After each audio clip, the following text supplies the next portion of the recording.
The meeting is live streaming.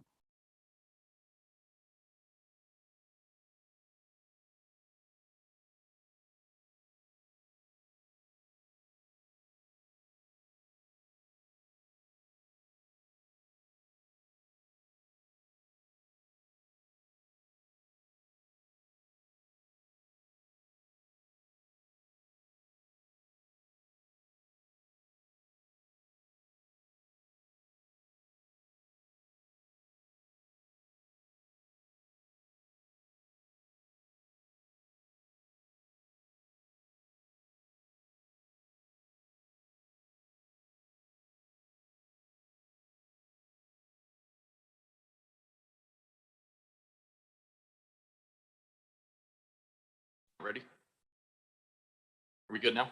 Okay, I'm going to call to order the council meeting, the regular council meeting for Monday, June 13th, 2022 at 6:30 p.m. And again, I would like to acknowledge with respect that we are meeting on the shared traditional lands of the Coast Salish people, specifically the Lekwungen speaking people, and we are honored to have the opportunity to build strong working relationships with both the peoples of the Songhees and Esquimalt Nation. At the council table this evening, we have 6 in total, and then we have 1 councillor online. So Councillor Baxter, can you just please confirm that you can hear us and that we can hear you? I can hear you. And great, we can hear you. Thank you. So that's going to move us to 2, approval of the agenda. This is the near term, long term agendas and the regular council meeting for June 13th. If I see no errors, omissions, or questions, I will say that all 3 are accepted unanimously by this council, which I will say.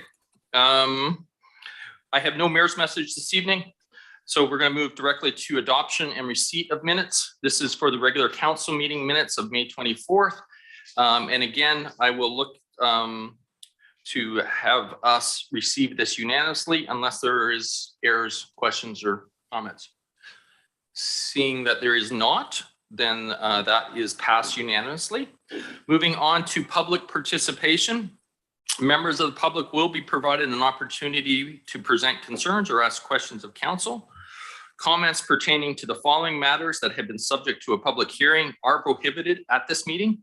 Bylaw number 1700-05, Official Community Plan Housekeeping Amendment.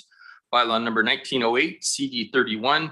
3554 Ryder Heshto Way, bylaw number 1913, CD 33, 2350 Souk Road, and bylaw number 1919, CD 22, 3460 and 3461 Veterans Memorial Parkway. I will look to the public. Please step up to the podium, and you will have 2 minutes. Staff will be recording, and then they will let you know when your 2 minutes is up. And if you could just hit the little red button to turn your mic on. There you go. Perfect. Is it on now? Yeah. Okay. And if you could just say your name and address for us, that'd be great. Yeah. Through the chair, good evening, Mayor and Council. Nice to meet you. My name is Daniel Lopez. I'm with PCRE Group out of Vancouver. And I just wanted to briefly mention something, if I may, regarding what you have as new business item 9.1, rezoning amendment application. I'm the member of the team who's the project manager for that project, and I've been working with staff very closely. And we noticed a discrepancy when we were reviewing the recommendation from staff from last week. It specifically included pet daycare and also personal services. And when I was reviewing the agenda for today, those 2 uses were specifically excluded. And we believe it might have been a miscommunication.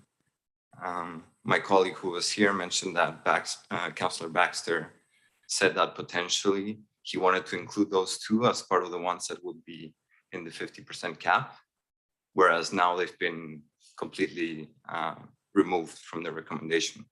So it is our hope and understanding that they would be included as part of the permitted uses.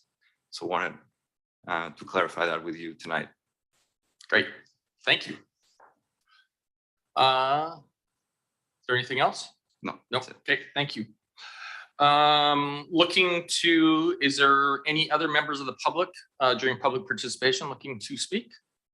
I will look to staff just to ensure there isn't anybody online. Nope. Okay. Then I will move on to 6, delegations. This is Colin Sparks. This is in regards to our active transportation and city planning. Colin, I'd ask you to step up to the podium for me.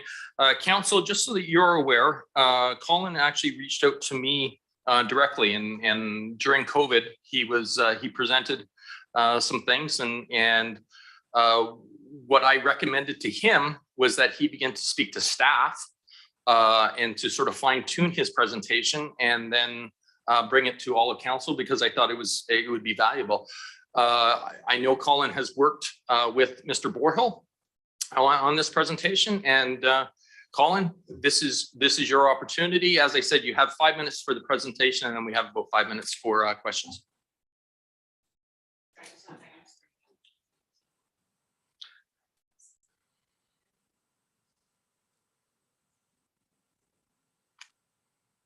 Colin, while we're waiting, maybe what you could do is, and I don't want to ruin your presentation, but maybe you could just share a little bit about just who you are.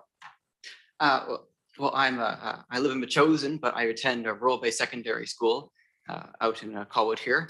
And I have quite a bit of passion for politics, law, city planning, and the environment and business.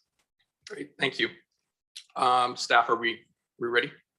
All right, Colin, your 5 minutes starts. Okay. Yes, I have the clicker. North America city planning tends to, in nearly all cases, favor car dependency. This can lead to cars and cyclists coming into conflict on the roads they share. Worldwide, 1.3 million people die each and every year as a result of traffic crashes. Traffic crashes cost most countries 3% of their GDP. More than half of all traffic deaths are among vulnerable road users, pedestrians, and cyclists. People take the most convenient form of transportation to where they're going. So if you build a city for cars, you're going to get cars with soul-crushing traffic. What Colwood really needs is bike lanes that are protected from cars and protected intersections, or better yet, Dutch roundabouts. Types of riders in Victoria: 3% will ride on any street, but 85% want to ride in streets where there are AAA bike lanes. AAA being the ability to have all ages and abilities safely ride on a bike lane.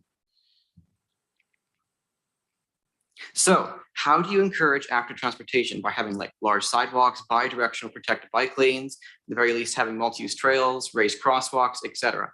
But even if you had the best active transportation infrastructure, if things like businesses, shops, etc. are built so far away from each other, it doesn't come convenient or practical to walk or cycle. So then you're forced to drive. What not to have is having, say, unprotected bike lanes, which is by no surprise sometimes referred to as the bike gutter. But what is the problem with an unprotected bike lane? Well, these aren't cars. When the buffered bike lanes are so large that cars can fit in them, as it was a whole other lane, this creates a huge safety issue because the car and bike aren't equal. And when they're treated like equals, conflict and accidents can happen. All over the place, dividers are being put up to separate cars and bikes. Why can't that, say, happen here? If families don't feel safe riding in them and just end up driving or just taking their bike on the sidewalk, then that's a sure sign that there's something is wrong and it needs to get fixed. Crosswalks. When people are crossing the road, street, crosswalks should be raised to the sidewalk level, which lets cars know this is a place where people are crossing and that they are a guest. I do understand that not in all cases that it should be raised, and when it's not raised, it needs to be very clear to cars that people cross here. So having it really colorful and visual, and not a strip of paint with nothing between. In that the one on the left, it looks like that there was even a zebra crosswalk there that was later bricked out. According to ICBC, nearly 4 out of 5 traffic crashes involving cyclists occur at intersections in BC. Right when cyclists need the most amount of protection, dumping them onto the street does no favors to anyone. It is an idea to look into protected intersections of cars and cyclists can be separated. Or even better yet, having roundabouts. Vehicle accidents and injuries declined by 76%. Fatal crashes were reduced by 90%. 20 to 50% more cars can pass through a roundabout. On the right side, you see a roundabout from the Netherlands, which has not just car traffic, but is able to have safe traffic for pedestrians and cyclists, like having large sidewalks that are raised to the level. So when cars go across, if they say make a mistake, if they run over someone, the chances of killing that person, since they're going at such lower speed, is much less. In the Netherlands, kids can safely and conveniently ride to school or anywhere they need to go to without having to rely on their parents to drive them everywhere. This leaves the Netherlands having the happiest kids on earth. With the cost of driving, especially the cost of gasoline, it is imperative that there are safe and convenient options for people to get around that they can afford. Cyclists spend a lot more money than people driving, especially at local entrepreneur shops. As when you're cycling, you're going by shops, maybe even stopping in, like coffee shops in particular, and supporting local entrepreneurs who really are needing it. When cars just drive by them and go to the big box store. 1 minute warning. Cycling is also very healthy for you and saves quite a bit of money in the healthcare system because, well, when you're not sitting forever in a car and you're active on a bike or walking, it improves your health. So, key points to take away. What kind of city would you rather live in? One that forces you into a car with single-family, unaffordable homes, or a city with dense mixed-use zoning with protected bike lanes, large sidewalks, Dutch roundabouts, autoloo roads, shops you can actually walk to? When a city is designed for people and not the car, it tends to be one of the happiest places on earth. I sure know where I would rather live. Some really good people to get more information are from Strong Towns, Dutch Cycling Embassy, and Not Just Bikes. Thank you for your time. Thank you. Well, Colin, I'm impressed how fast you were able to get that presentation through. It was so well done, because I know you were at one point scheduling up to 20 minutes. First of all, just let me say, I so much appreciate your passion for this. And when I sat in the office with you, or when we were online, actually, I could really see that and see that. And I thought it was important that our community starts to hear how people are invested, and especially young people in the success of the future of our city. I will look to Colwood Council. I see Councillor Baxter with his hand up. So Councillor Baxter, do you have a question or comment? I have a couple of comments. I completely agree with the idea that cycling increases your happiness and your quality of life. As you all know, I've been biking now for a year. Any journey up to 20 kilometers away from home base, I now take an electric bike, and I have a lot more energy. I feel healthier, and therefore happier. And mentioned in the text of the presentation was that cyclists go shopping more often, and that's absolutely true, because I can't carry as much on the bike, and I like to make the trip just for fitness sake.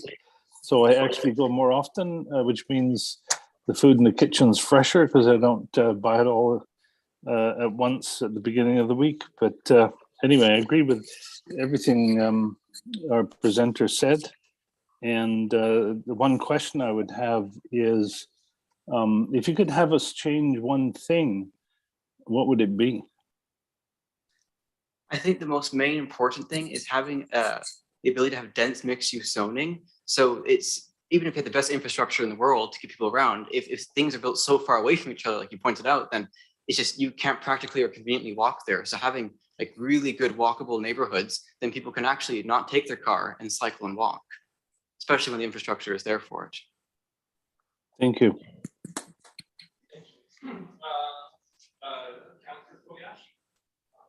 Thank you very much, Your Worship. I just want to compliment you, Colin. It takes a lot of courage to get up in front of people like this, an audience like this, and kudos to you. Good for you. I'm very proud of you for doing this. Again, like Councillor Baxter, I believe in what you say what you're saying right now. I did spend about 3 weeks in Holland myself, so I'm familiar with how things work over there. They are they're not car centric like we are here in Canada, except they've got the advantage. I don't know if you've been to Holland yet, and it's a good visit. The the one thing that I think what makes us different right now, and maybe you can influence this, you know, I'm hoping so, because you're at that age that where you can make these changes, but it's to what you just said right now. Right now, our cities are not designed, you know, appropriately, you know, to make this a little more bike centric. You know, I'll have to agree with you. But you know, I think that that's one of the big issues, and I hope you can have an influence, and I encourage you to keep doing what you're doing, because it's phenomenal. Thank you very much. Thank you. Thank you, Councillor Kobayashi. Councillor Day? Thank you, Colin. It's a great presentation, and it's really great to see you come up to council to make your presentation. I wish that we could create this more quickly, but I know that there's a number of challenges that we face in Colwood, including the many hills that we have. Not just for riding your bike, but for finding enough room to create a beautiful roundabout like that. So we're probably, in order to achieve a vision that's at least as functional as what you present, it's going to take a lot of little shortcuts and twists and turns, and finding a linkage here and a linkage there to make safe places for people to ride. And that's going to take a lot of education to let people know that they're there. So I just want to encourage you to be very patient, because it takes a long time to make these things happen. And maybe we would have the benefit of your participation in some future projects that we get going. I know that a number of routes to get to Royal Bay High School that would be beneficial, but they're not quite there yet. Through the old existing neighborhoods and that sort of thing. And I've often thought it would really help to have an advocate at the school who would help, you know, bridge that gap between us here at the city trying to make good plans for our community and the kids who are actually maybe going to use those routes. So thanks very much. Yes, thank you. On the point of the not enough space for the Dutch roundabouts, yes, they're all, especially in a area that's going quite dense, having a space for a roundabout, just you'd have to knock down homes. So quite often cities use protected intersections. So there's still quite a bit of safety for pedestrians and cyclists without having the room for the roundabouts. Thank you. You're welcome. All right, Colin, thank you. Is this your family? Yes. Can I just say, congratulate you for supporting Colin to like being here this evening. I think that's such a wonderful thing that Colin has been able to do this, but Colin can do it because you're there supporting him as well. So congratulations to you as well.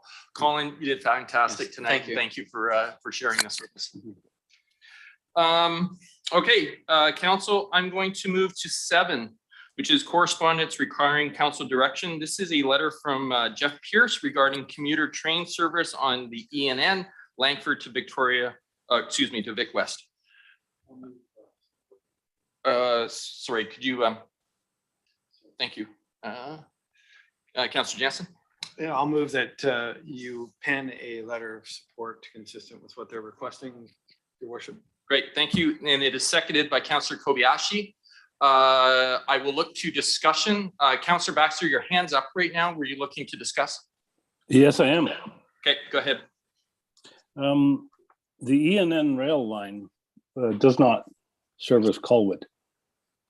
It does not have any of its line within Colwood. So I think we should be pushing for rapid bus before the ENN rail. I see a good role for the railway in the long run, but I don't think it's should be a high priority for Colwood. Thank you. I'll be voting against the motion. Okay, thank you. Councillor Day.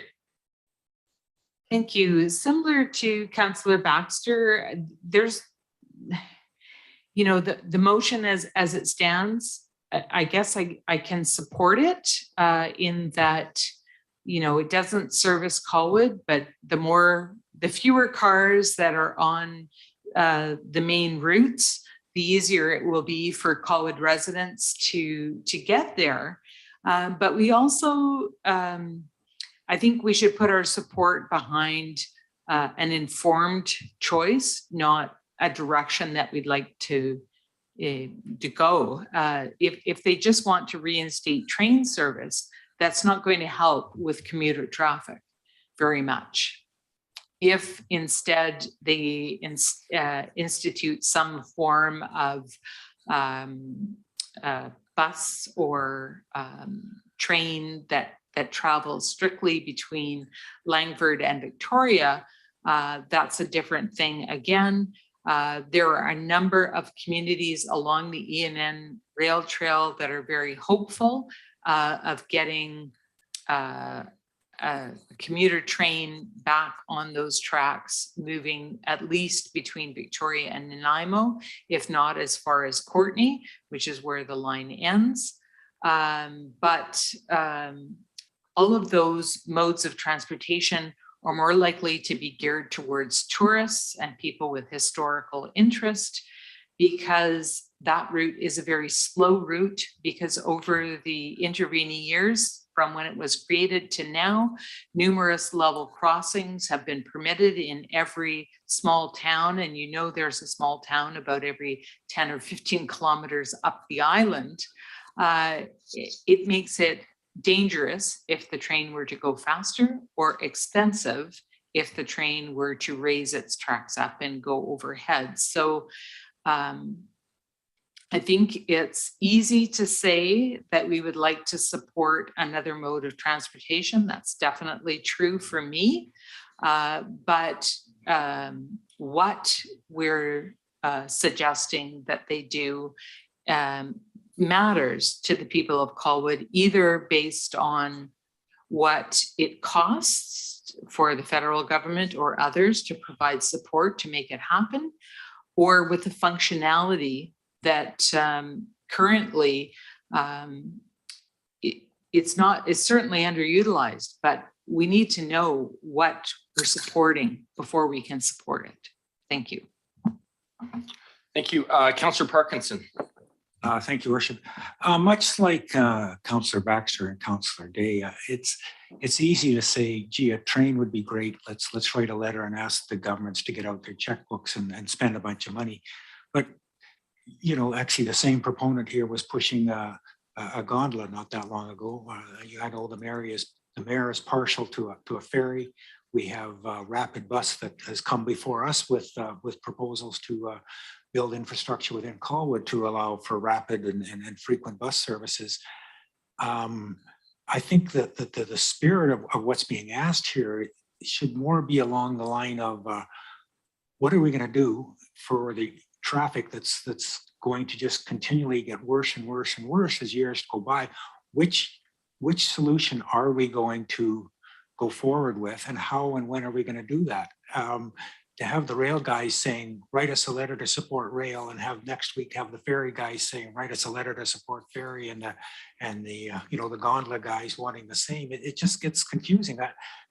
I don't imagine they're all going to happen.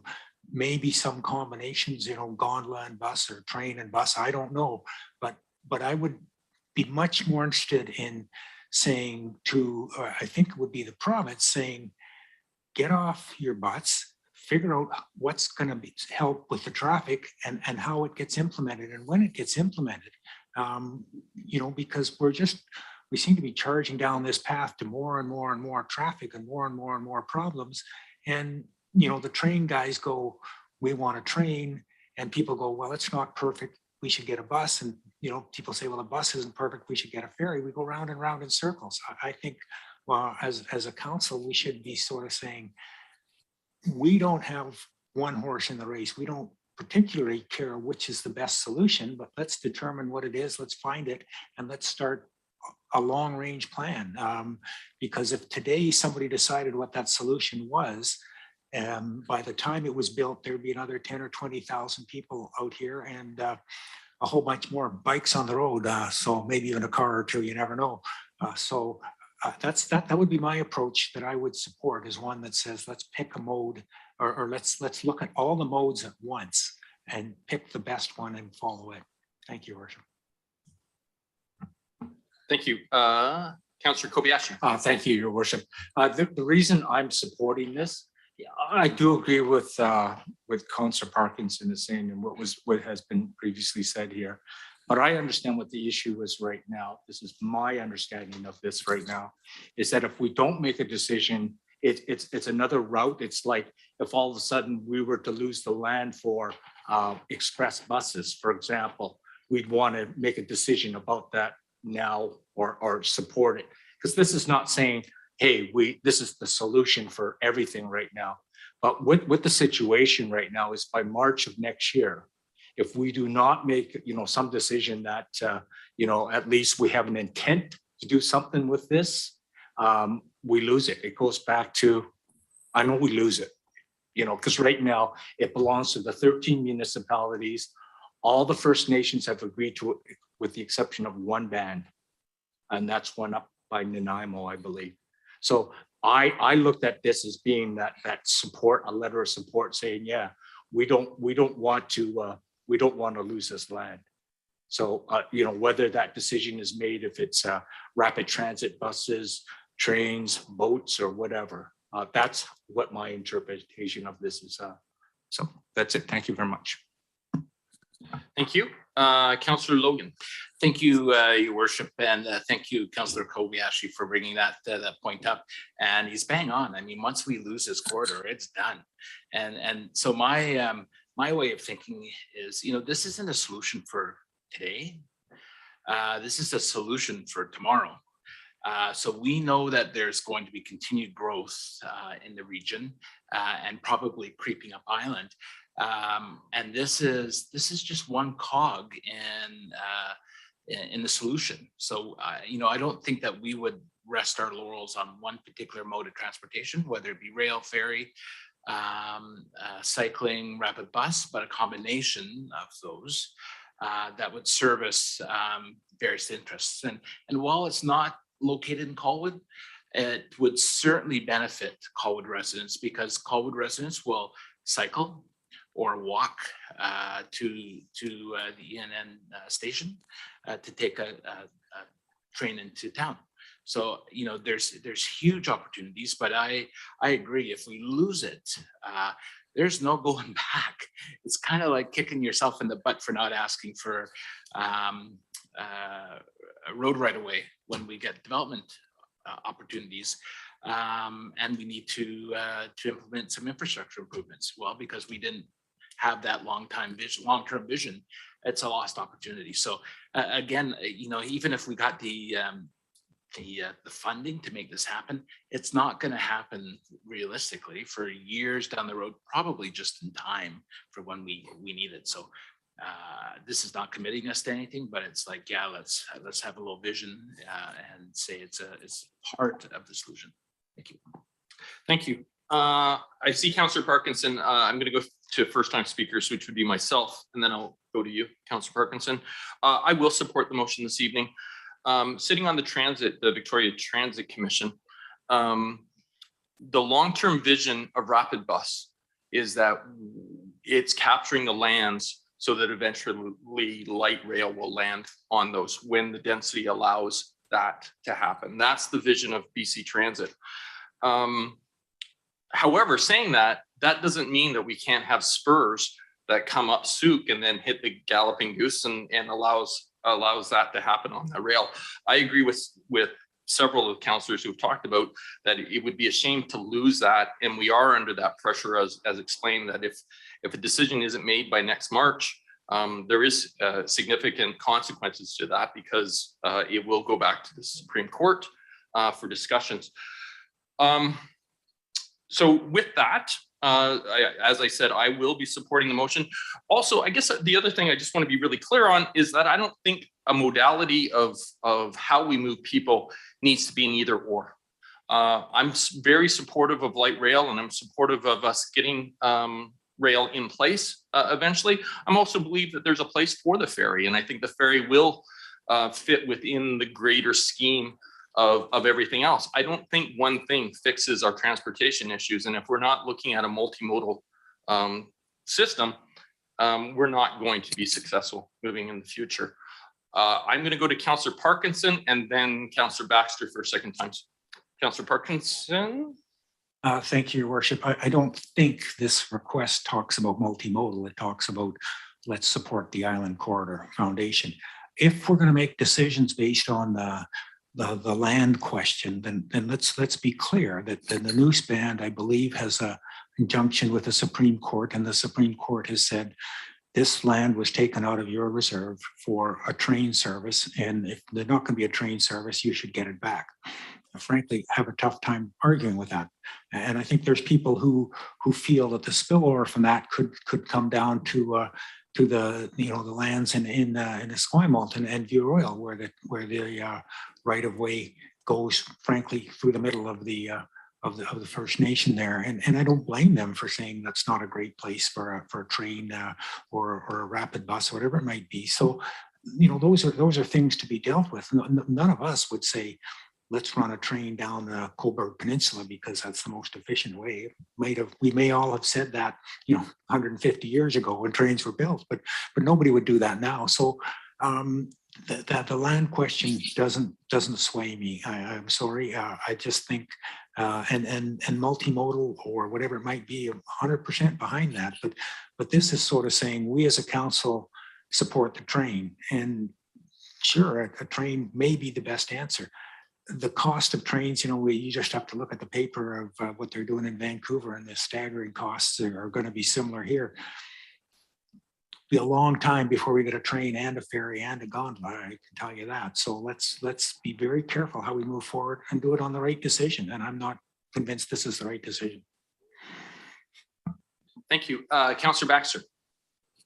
I support the preservation of the corridor, but the letter that we're looking at says to specifically, as the first priority, to establish commuter train service from Langford to Victoria. I don't think it's a priority, not the first priority for us to establish train service from Langford to Victoria. Therefore, I propose an amendment to the motion that adds specifically to address the preservation of the corridor. Okay, do I have a seconder to that amendment? Seconded by Councillor Day. So that creates so we are now talking about the amendment and not the main motion.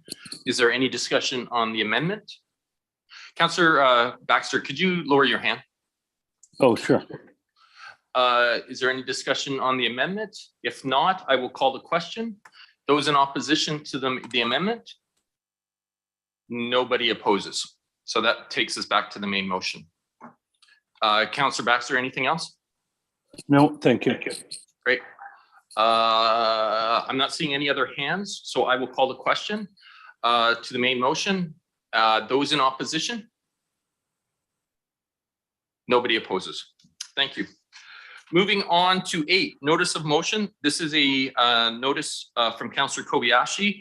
And just so that council remembers that this will be discussed on June 27th. This is just Councillor Kobayashi giving the notice that this will be what we will discuss. Councillor Kobayashi will read the motion, but he will not make any comments because we're not doing comments tonight. Councillor Kobayashi, could you hit your mic so I could, thank you.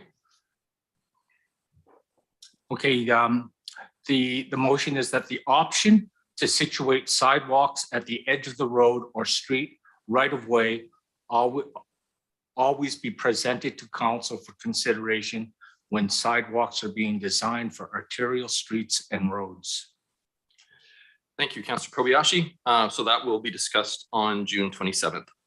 That will move us to new business. This is a rezoning amendment application for 365 Latoria. We do have a recommendation from the June 6th Committee of the Whole. What's the will, council?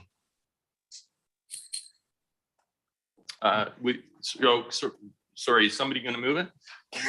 Okay, Councillor, actually, I see Councillor Parkinson. I'll go to Councillor Parkinson. I'll move it for discussion. Okay, so we've moved the motion. Do I have a seconder to that? Please. Seconded. Thank you, Councilor, thank you. I'm going to go with Councilor Kobayashi as a seconder. Is there any discussion on the recommendation, or excuse me, the motion?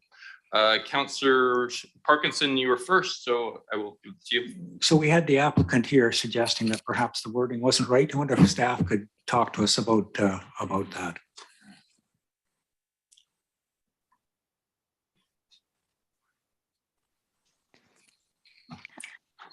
Through the chair to Councillor Parkinson.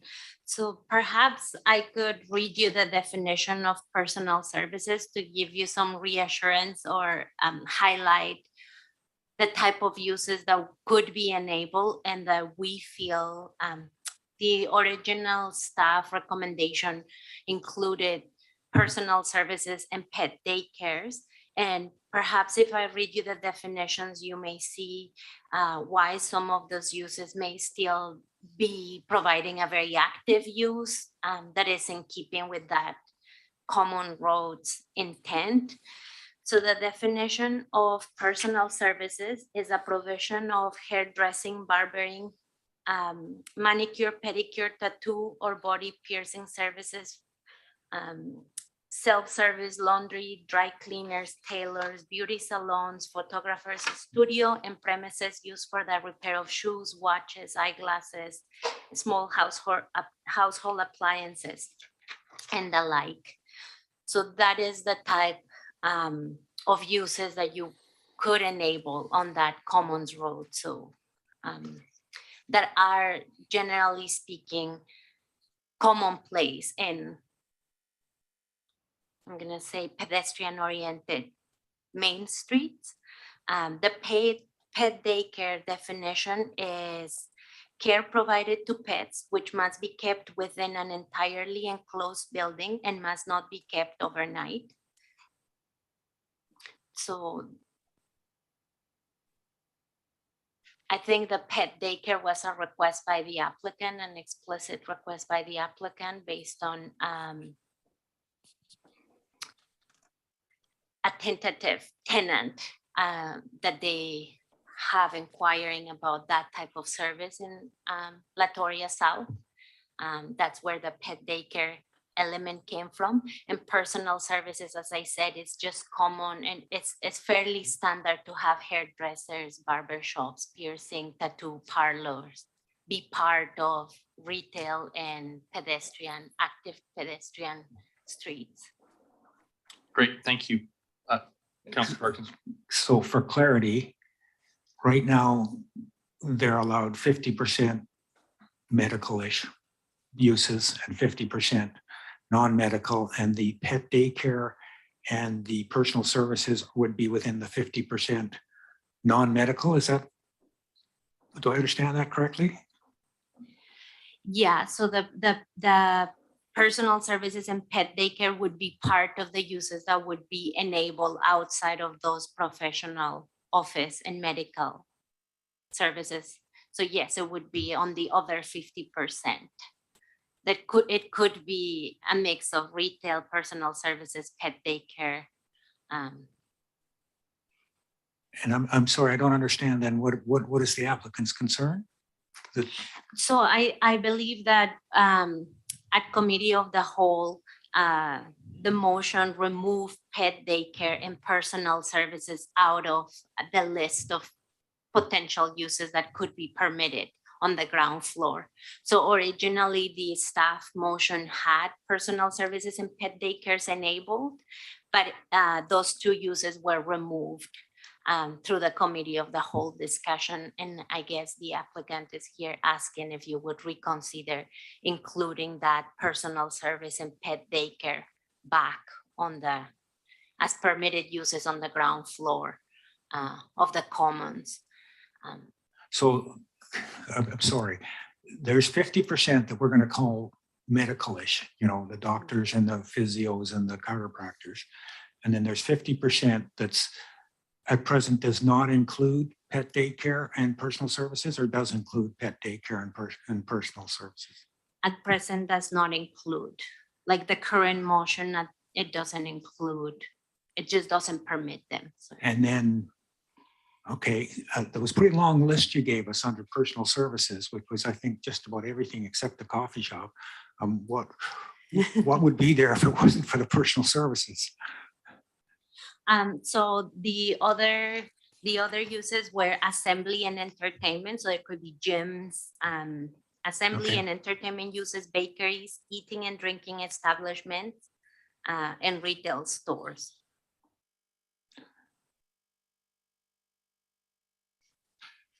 Okay, and what we have in front of us tonight currently excludes personal services and pet daycares from the non-medical portions.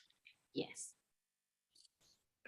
Okay, then I would like to move an amendment that the personal services and pet daycare be allowed in the non-medical half of it. Okay, thank you. So I do see a second or two.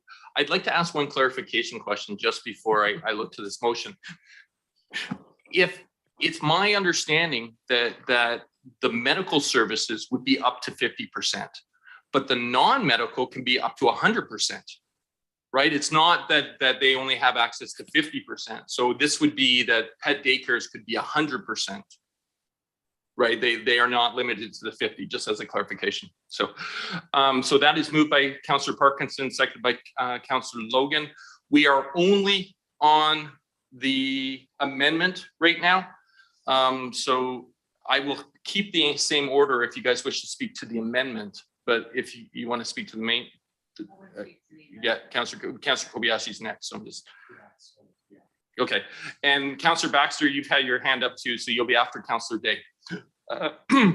Excuse me, Councillor Kobayashi. On Thank the you. amendment. Yes, thank you, Your Worship, because I'm still a little confused, to tell you the truth, because the way I read this right now, it says medical and professional. So that's just not medical. So to me, if you had medical and you had an engineering company and you had a lawyer's office and you had, I mean, that's all according to the way it's worded now, that's all part of the 50%. Correct? I just want to make sure that I understand this. Right? Yeah, we'll wait to make sure that staff are on the same page as council.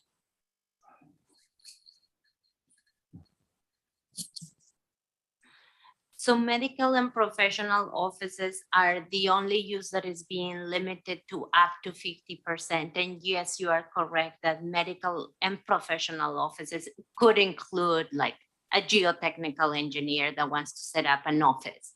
So any professional office, it doesn't have to be a medical office. I'm trying to look for a definition, but I'm not. I'm sure of just.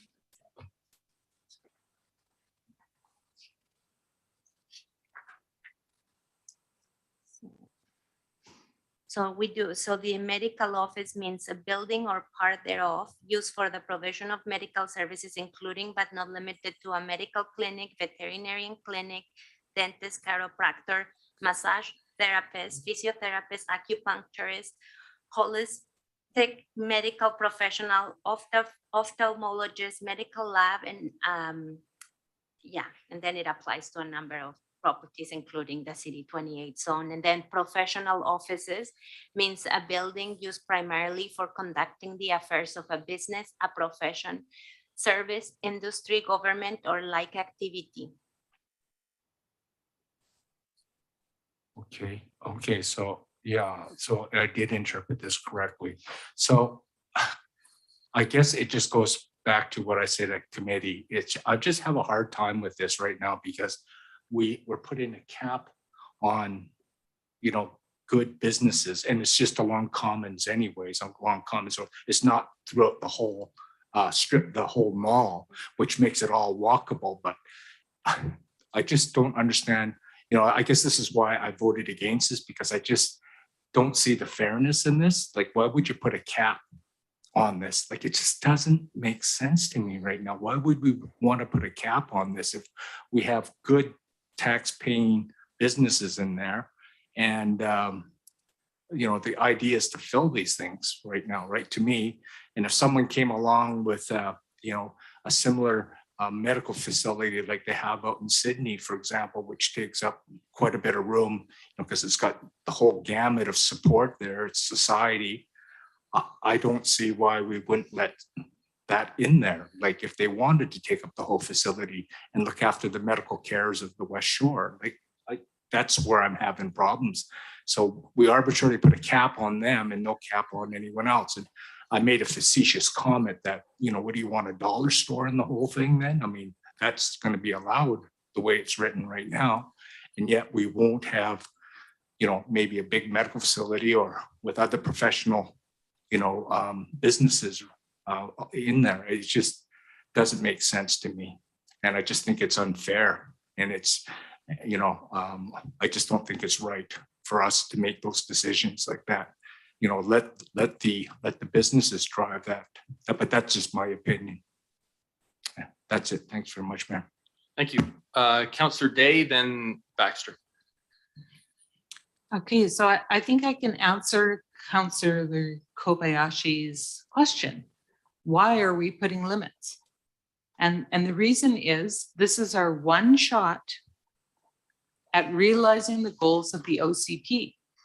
And the OCP said this one part of Royal Bay on the most visible street is going to be a pedestrian-oriented area where we support businesses that are frequented by people to make this road not just a brand new development in as yet uninhabited kind of area, but a real draw for residents and neighbors alike to be drawn to this area, to want to come here, to walk on our roads, cycle on our roads, and come and visit this very special part of Royal Bay that has the sort of things you would want to go to on a Saturday or a Sunday morning. The bakery, the coffee shop, the toy store, the widgets craft center, or any use that you can think of that any family, young or old, who lives here would want to take a walk and go there and be entertained by the other people who are going there and find good and lovely services there.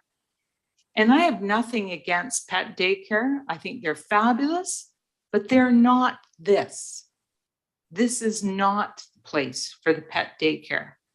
I explained at Committee of the Whole that one of the local little malls that I frequent with my mother-in-law, who's aged, has like a paint center and a doggy daycare and a hair place and a couple of restaurants. And the doggy daycare is a dead zone. It's probably very wonderful for the people who go there, but it's not active. There's nobody coming in and out, or it's not creating that streetscape that you think of when we painted all the beautiful pictures of what Royal Bay could look like with cafes and tables and awnings and people. The pet daycare doesn't fit there. So on this one street, this is our one chance to get it right so that it isn't a dollar store in the whole thing, and so that it is a destination that's visible to people. And if behind down the road in other parts of Royal Bay, there's daycares and medical offices, that's great. People are going to say, yeah, you just go past where all those little cafes are and then, turn or do whatever, give directions based on this is a place-making effort. And that is why we're trying to limit what's here. I understand these are tough times for retail. I get it. I'm supporting the 50% medical because, yeah, of course, you'd love to go to your doctor's office and then go for coffee next door. Absolutely. So, but I don't think pet daycare belongs here. I think there's going to be residences above. I don't think that's a good fit. The history of Colwood is fraught with issues of pet daycares. I can tell you about them. I've been here that long. And a good idea for a business isn't always a good thing for the community that lives right beside them. So we're trying to design a community with compatible uses together to create a destination that is visible in our community and beautiful and something that we can take pride in. So I'm not going to vote in favor of adding pet daycares on the first floor on the Commons Boulevard. I will support 50% for medical offices, absolutely. Thanks. So on the amendment, Councillor Baxter. So I support Councillor Day's point of view entirely, and for the same reasons. I just want to remind everybody again that we are only talking about the buildings fronting the northern parcel line of Area 2. Area 2 is, I think, the biggest area in the Commons, and we're only talking about buildings that front the northern parcel line. So there's plenty of place to put pet daycares other than along this line. There's plenty of places to put medical offices other than along this line, but I think medical offices are a lot more important, and nobody wants to see them overly limited. But I would point out to Councillor Kobayashi that currently medical offices are completely prohibited along this northern line, northern boundary of Area 2. So if anybody votes against both the amendment and then the motion, they will be supporting prohibiting medical offices. So I will be voting against the amendment, but not against the main motion. Thank you. Thank you. Could you also lower your hand? Staff, do you have any ability, once I ask Councillor Baxter to speak, that you could lower his hand for him? So it gets confusing because I'm never sure when he's looking to speak and not. Councillor Parkinson. Oh, I'm sorry. I gotta let you speak. Thank you, Worship. I'll just take a few minutes of everybody's time, if I may. I was in Truro, Nova Scotia last week, and I had a chance in the downtown to walk up and down the main street there.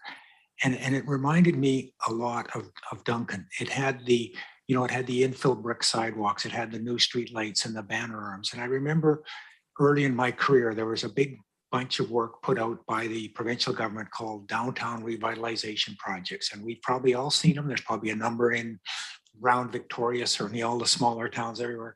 What they were addressing was that, the downtowns were dying, and how did they liven them up? How did they make things happen there? And it got me thinking that that's, exactly what we were trying to do here on the Common Street, much as Councillor Day has spoken about. We wanted a lively place. We wanted it. And then the developer wanted a whole bunch of things out of that rezoning, and we wanted some things, and we came to the agreement that we came to that was the Common Street would be, call it lively, of whatever the correct planning term would be for what they've tried to do. And now the developer's coming back saying, well, it's hard. And, there's some easy low-hanging fruit to get this stuff in here. So I don't have a whole bunch of sympathy for the developer. As I said, I thought that we came to the 50% medical was a good step. Personal services, I kind of don't see how the street works without them, to be honest, from the definition that we got it. It seems to make sense. Pet daycare, if council doesn't like pet daycare, I could probably go there as well. So now I'm not sure how I'm going to vote on my amendment. Okay, I'm not seeing any other hands. So I'm sorry, Councillor Kobayashi. Just thank you, Your Worship. Just a quick question through the mayor to the staff. What are we talking when we talk about 50% of the building? How many square feet is that approximately? Do you have that handy? I forgot to look that up. I'm sorry. I meant to look that up before I came to council tonight. I believe Desiree is on the line, and I will let her respond to that because she would know approximately the square footage. Okay, thank you. Thank you, Councillor Kobayashi. Through the Yes. chair, I think I'm just going to I need a second to pull up the plans. But the applicant is also there in person and might be able to provide an answer. But just 1 second. Well, I think he's got the answer. Yeah, if you know what it is, feel free to. Yeah, I think it's approximately 15,000 square feet, give or take, of the gross leasable area of the ground floor. Great, thank you. Thank you. That made me make my decision. Thank you. Okay, I'm not seeing any other hands. So this is just on the amendment. Is everybody comfortable with what the amendment is? Just confirming. Okay, yeah, could we please, council's asking for it to be reread.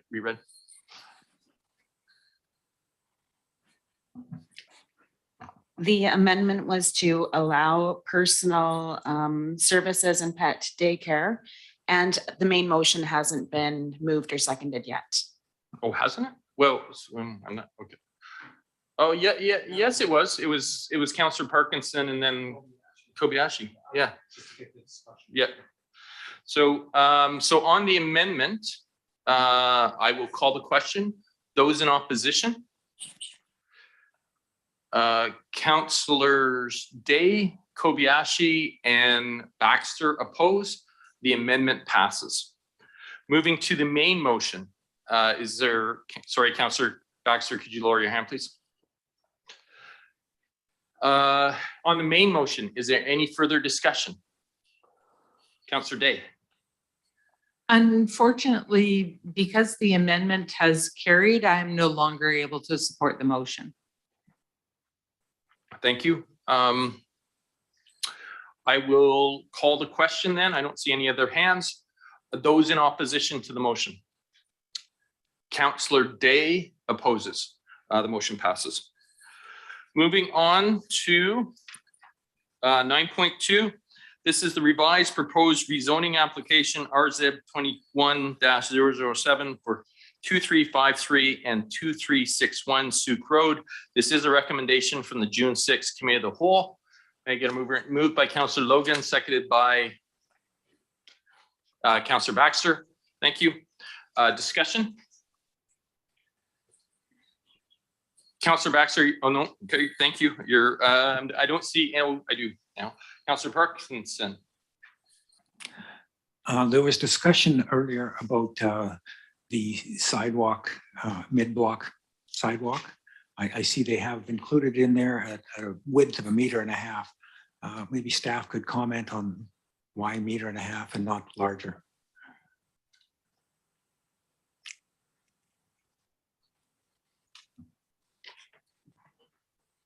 Sorry, Have I got the right, I'm on the wrong topic, am I? Yes. My humblest apologies. Too much going on Souk Road, I guess. Me bad.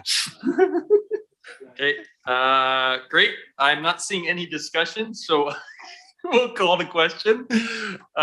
Those in opposition? Nobody opposes? Thank you. Moving on to 9.3, improvements on the Souk Road and Veterans Memorial Parkway. This is a recommendation from the June 6th Committee of the Whole. Do I have a mover and seconder? Moved by Councillor Jansen. Thank you. Seconded by Councillor Day.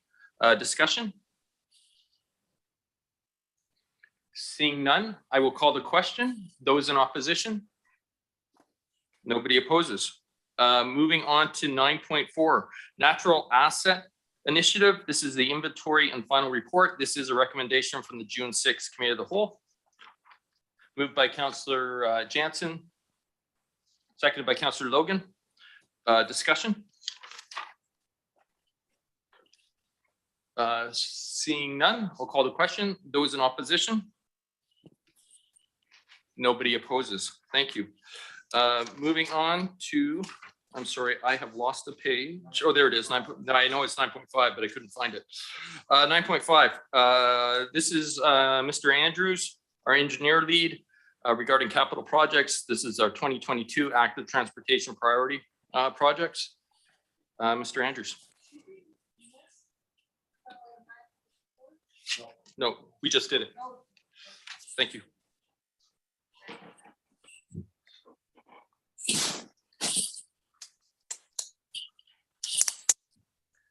Thank you very much, Your Worship. Yeah, I can. Sure.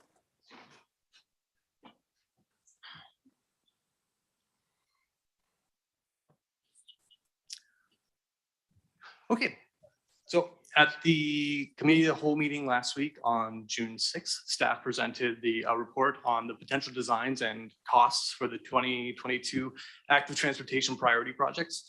Through discussion with staff, staff was asked to return with more information on the life cycle costs of and the differences between asphalt and concrete. So before you is the, what do we call it, briefing on those life cycle costs.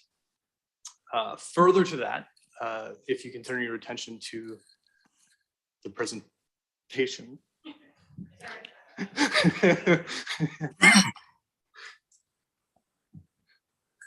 Yep, that's the right one. I'd just like to take council through the two design options before you. It goes a little bit beyond asphalt versus concrete, and I thought I could quickly take you through the three roads that we're looking at. So before you, if everyone can see, is the traffic master plan, TMP, transportation master plan for Owens Road. So this was the option A for Owens and a zoomed in version of the designs that are appended to the report. Before you can see that we're proposing to, in this option, to pave the shoulder of the road, paved potential scalloped parking.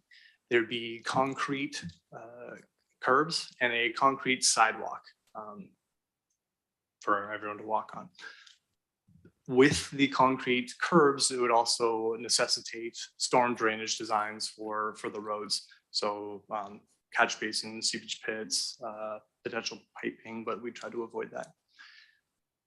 Option B for the same road and the same section is showing a floating sidewalk. This we show asphalt, but it'd be the same design, whether that floating sidewalk is asphalt or concrete. But in this design, there is no concrete curb, there's no storm design, and between the floating sidewalk, where possible, would be the existing ditch or swale that would offer a little protection to any pedestrians using the sidewalk when it's at the back, well, near the property lines there. The existing parking on Owen would also be available. So they ideally would not lose very much parking, except you can see we'd have to pull it back towards the curb when we come to some of the road crossings there. So that's option B for Owens. TMP design for Ben Homer is very similar. Concrete curb, paved shoulders, scallop parking, storm drainage, and concrete sidewalks. And the same section of road for the alternate design shows just the same. It's floating sidewalks. Asphalt is shown here, but it could also be concrete. The existing ditch protects the pedestrians. There's one small section on Ben Homer that there is a small section of existing concrete sidewalk, which we could utilize and tie into. And the existing parking again would be available. Finally, Hagel Road is a little different than Owens and Ben Homer. We're proposing a bike lane here with a concrete sidewalk for option A, the TMP design. The parking disappears here because of the bike lanes. But again, concrete curb and drainage would then be necessitated. The option B for Hagel is again different. It's a multi-use pathway away from the road. So no longer need the concrete curbs, the storm drainage, and we don't recommend concrete in here because of the multi-use pathway. It's typically done with asphalt for cyclists and rollerbladers and so on and so forth, much like the Galloping Gooses. Those are the main three. Those are the three roads and the two options for each of those. Something else to consider, depending on option A or option B, are the construction timelines associated with those.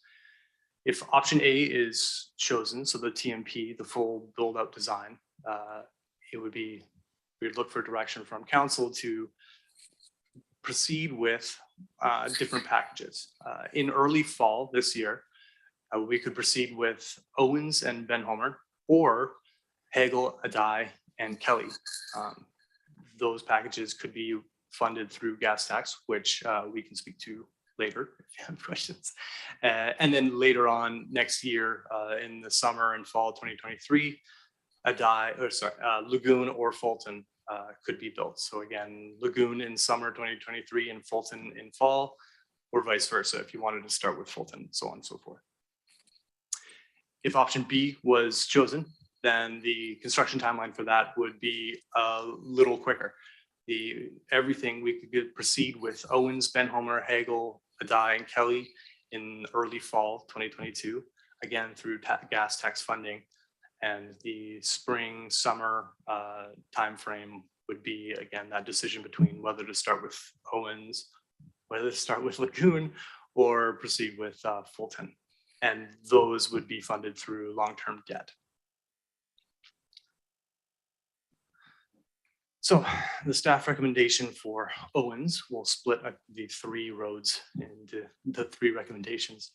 That council direct staff to proceed with option A, the full TMP design for Owens Road, or that you direct staff to proceed with option B and use the concrete design alternative for Owens, or option B with an asphalt.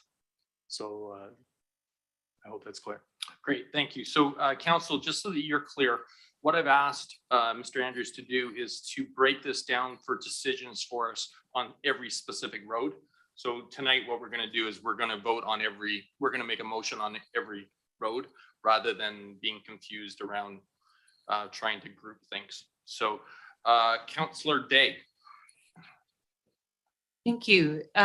So I am going to suggest that we should be following the transportation master plan. That is what our community spent years with us working on to create a plan for the future. And I know that isn't without its challenges, both financially and with interactions with the public, because these are roads that people have been using in a certain way for a long period of time, and these changes will require a lot of finesse. But I think that we should be having our Sorry, TMP. Councillor Day, I'm going to look to a motion and then I'll look to you to motivate. So I'm moving that we follow the transportation master plan design, which in the report is option A. I don't know that what's on the screen wasn't in the report for us to consider voting on. I'm looking at option A, which is the TMP design in concrete for Owens, Ben Homer, Hagel, Kelly, AD, and Lagoon and Fulton. Okay, so you're okay. So you're looking to move the whole motion. Exactly. Okay, without staff discussing it. Okay, I will. Well, I mean, they can. I'll look for a seconder. You're in a second. Okay, motion's been passed. Okay, so we'll go to discussion then on the motion. Go ahead. Okay, so my reasoning behind following the transportation master plan is that we spent many years developing it, that it was vetted with our community, that there's been no process whatsoever to identify areas that would prefer to have a lesser option.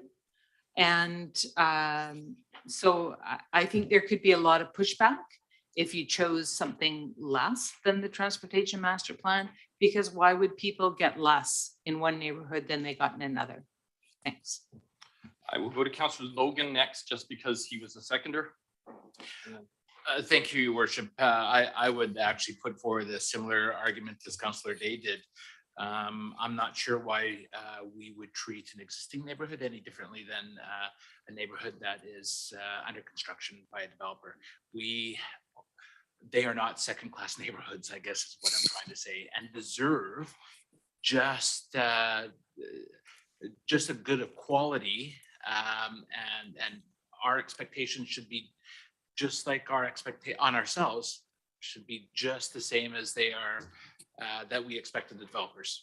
So I don't think we should sell ourselves short, and nor should we sell the neighborhoods, the existing neighborhoods short either. They deserve the type of infrastructure that is going in other parts of the city, and we shouldn't shortchange them.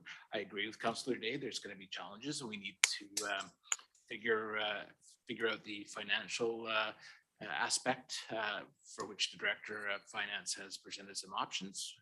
So it's doable. And we have put a lot of time, effort, and money into coming up with that TMP. So we should utilize it. Otherwise, it was a waste of time. So I will be supporting the package moving forward as originally recommended by staff. Thank you. Thank you. Councillor Kobayashi is next.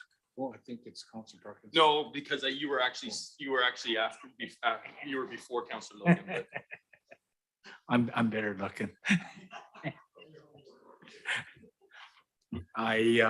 I'm going to support the motion also, and I feel the same way, that there's one standard, and we did spend an immense amount of money on getting the TMP right, and we can't start cutting it and start. We better redo the plan then. So, but I do have one question through the mayor to the Director of Finance. Where I was getting so confused, and even at committee, was for Kelly, I believe it was Kelly, Lagoon, and Fulton. We had in brackets DCC funded, so I'm confused. Like, is it not DCC funded, or now we're talking about long-term borrowing? And so, can you just clarify that, Jen? Certainly, through the chair. What's before you are 7 active transportation priority projects that council has directed staff to move on these projects. 3 of these projects are included within the city's road DCC program and received partial funding through that program. And so those have been identified. Some of them, almost the entirety of the project, will be funded through road DCCs. Others, it's just a partial funding. The projects before you that don't reference DCC funding, those are projects that are not part of our DCC program. And those, because of where we are at with the increase in the anticipated costs, those are the projects where we are now saying in their entirety for these priorities, we do not have sufficient funding. And so we are proposing a long-term debt process, which is a lengthy process. And so, as Josh mentioned earlier, that's where we need to consider the timing. So if we are looking to do some of this construction this year, we would be looking to council for direction on which projects, and we could move on those with gas tax funding. Excuse me. And we have approximately $1.8 million in gas tax funding available, which is where we would look for prioritization. It's coming on a subsequent slide on these works. Okay, thank you very much. So the second part of my question is, I remember going through this, and I think it was Councillor Parkinson, if my memory serves me right, that came up with the proposal on what the priorities should be. And I mean, to me, it sounded good to me at the time. But I guess something that made me think was Councillor Day last time at committee had recommended that we even look at the priorities, like maybe Fulton should come before others here. And so I didn't think we ever got closure on that discussion. It just went to council. I think we just made a motion and voila, here we are. And so I guess, but let's see, this is where I'm torn right now. I'm really torn here because I'm looking at the real world right now.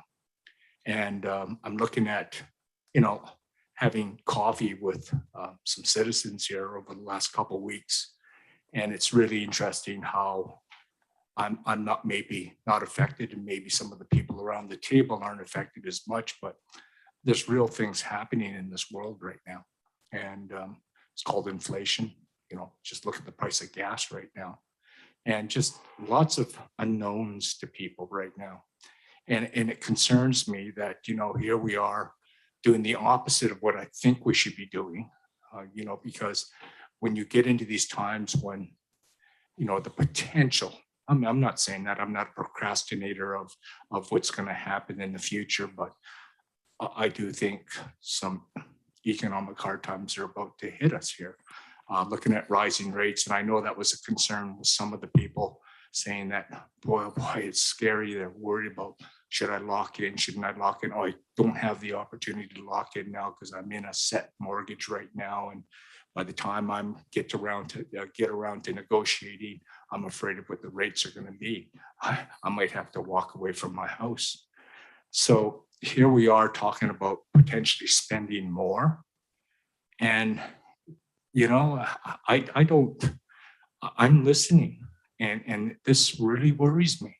And I can't, you know, I know that there was talk around the table that, well, we should get this money. Well, the interest rates are low, but, you know, there is an outcome. There's a burden that's going to be with, you know, with our citizens. So I am concerned about that right now. And that's why I would not favor trying to rush any of this right now. Like, do what we had budgeted, and let's stick to the budget for a change. So although these are all noble causes, there's a real world here. So I just wanted to speak my piece on this right now, because I would not favor spending over what we've already had budgeted. And we got to live within the means, which means that, I mean, I'm sticking with what's been proposed right now in the motion, but let's live within those means. And if we have to defer, we have to defer. That's where my head is right now. Thank you very much. Thank you. I'm going to go to Councillor Parkinson, then Jansen, then Baxter. However, just before I go to Councillor Parkinson, Ms. Hempty, does the motion that is on the table presently accomplish the goal of prioritizing? Because I know we were going to walk through this and we were going to prioritize the things, but we had a different motion that landed. So is the motion that is presently before this council reaching that, or will I need to look to a second motion afterwards? We would be looking for a subsequent motion. The motion that's before council right now is that council directs staff to proceed with option A, TMP design for Owens, Benhomer, Hagel, Kelly, and Adai. Thank you. Councillor Parkinson. Thank you, Worship. So much. As far as prioritizing, and I know there was some talk that maybe these aren't in the right order or whatever, I remind council that there was work done on the active transportation that put forward the 10 priority projects, which council bumped to 11 priority projects. And that was followed up by the motion to take the low-hanging fruit, so to speak, and try to spread the projects that were doable in the short term, and were sort of spread throughout the municipality so that everybody benefited to some extent. And following along that line of thinking, when my colleagues go, I heard last week somebody saying, you know, it's just not appropriate to demand one thing of a developer and do something else as a council. And I took that to sort of persuade me that the concrete sidewalks, if we're demanding all developers do concrete sidewalks, the city darn well should do it. And I know, Mr. Andrews, you've done some analysis on cost for asphalt versus cost for concrete, but you know, there's certainly further work to be done before one finalizes the decision on that. So I was heartened to say that we should hold ourselves to the same standards we hold others to. Tonight I hear my colleagues saying, well, no, this transportation master plan should govern. We should do everything according to the transportation master plan, which in the context of what we're talking about tonight, essentially would mean on Owens and Benhomer, we don't go with the sidewalk only, but we add in parking bays, scallops, concrete curb and gutter and drainage on one side of the road. Darn right, you know, the people living on that side of the road are going to be happy with that. If council seriously considers that that's the first step in implementing the transportation master plan on all the side streets in Colwood, you're talking about a project in the hundreds of millions of dollars. So, you know, realistically, the existing roads are not going to be upgraded to the transportation master plan standards of curb and gutter and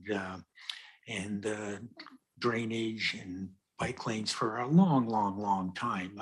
And I'm personally, my opinion wouldn't be a significantly a beneficial use of taxpayers' money. So, so I support the concept of the sidewalks on being on Ben Homer and Owens as being a community good. They're selected for locations that will facilitate people going to and from school, and perhaps, I mean, you know, they're helpful for people who want to walk to City Hall from a good chunk of the city. So they're a benefit in my mind to all citizens of Colwood. When we start talking about adding curb and gutter and parking scallops and drainage on one side of one or two streets in Colwood and not with no realistic potential to go much beyond that and do many streets or any more streets in Colwood, I can't support that. So the motion as it stands, I'm afraid I can't support. I certainly can support moving forward on these projects. I think that the council looked at them, decided they were viable projects and we should do them. I think that looking at the transportation master plan options versus other options was a responsible thing to do, to sort of say what scope should we build to. And I think staff's done a good job in giving us information to make decisions on. And frankly, I would hope that we could come out of here tonight with decisions to move forward on most, if not all, of the projects are presented in what I think is the cost-effective manner by not including some of the call them upgrades to the road infrastructure where it doesn't add any value. So I'm gonna vote against this motion. I will see where it goes. If it is defeated, then I would be happy to move motions that would perhaps get us moving forward on the rest of the projects in what I see as being a realistic and cost-effective way. Thank you. Thank you, Councillor Jansen, then Baxter. Yeah, thank you, Worship, and very eloquent Councillor Parkinson. I would expect nothing less. I believe I was the one that made the comment about holding ourselves to account as we would a developer. And I will stick to that. However, I believe that these specific routes that we've identified here are very specific and they're very near schools. And I think they require some additional focus perhaps and adhering to our current guidelines might be a net benefit there. But I do see the value in having a deeper discussion about as we radiate out from these areas that may have increased student and walking pressures, that maybe that is a different discussion, and I can appreciate that. Now, one point, and I think that is relevant here this evening, and perhaps the engineering staff can educate me just a tad because I have an arts degree, but I believe our current TMP guidelines doesn't say anything about any kind of separated cycling amenities. Am I correct in saying that?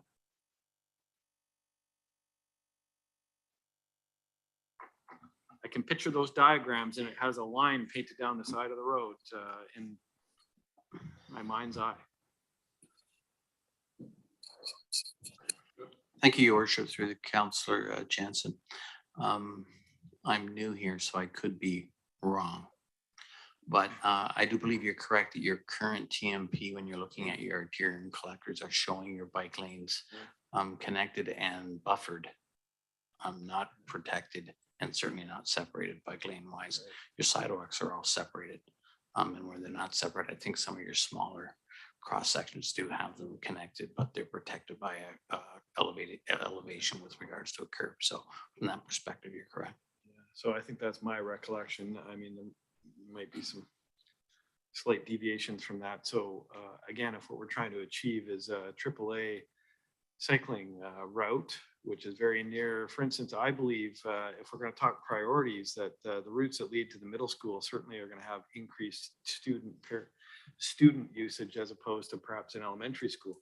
But if we're going to try and encourage cycling, then maybe that's something to think about. And I do remember I was on the Safe Routes to Schools committee like a decade ago, and we batted this one around, ad nauseum, and all these routes were identified as priorities. So here we are a decade later, and we're still batting around on what kind of stuff we're going to put on the ground, for crying out loud. Like, I think it's time. I hear what Councillor Kobayashi is saying, and I do believe that we need to live within our means, but I believe that perhaps we could prioritize some of these routes that will be DCC and gas tax money, and then get on with it. And some of the other ones that we can maybe have a bit more of a discussion about. Thank you, Worship. Councillor Baxter. I put my hand down some time ago. Okay, thank you. I will.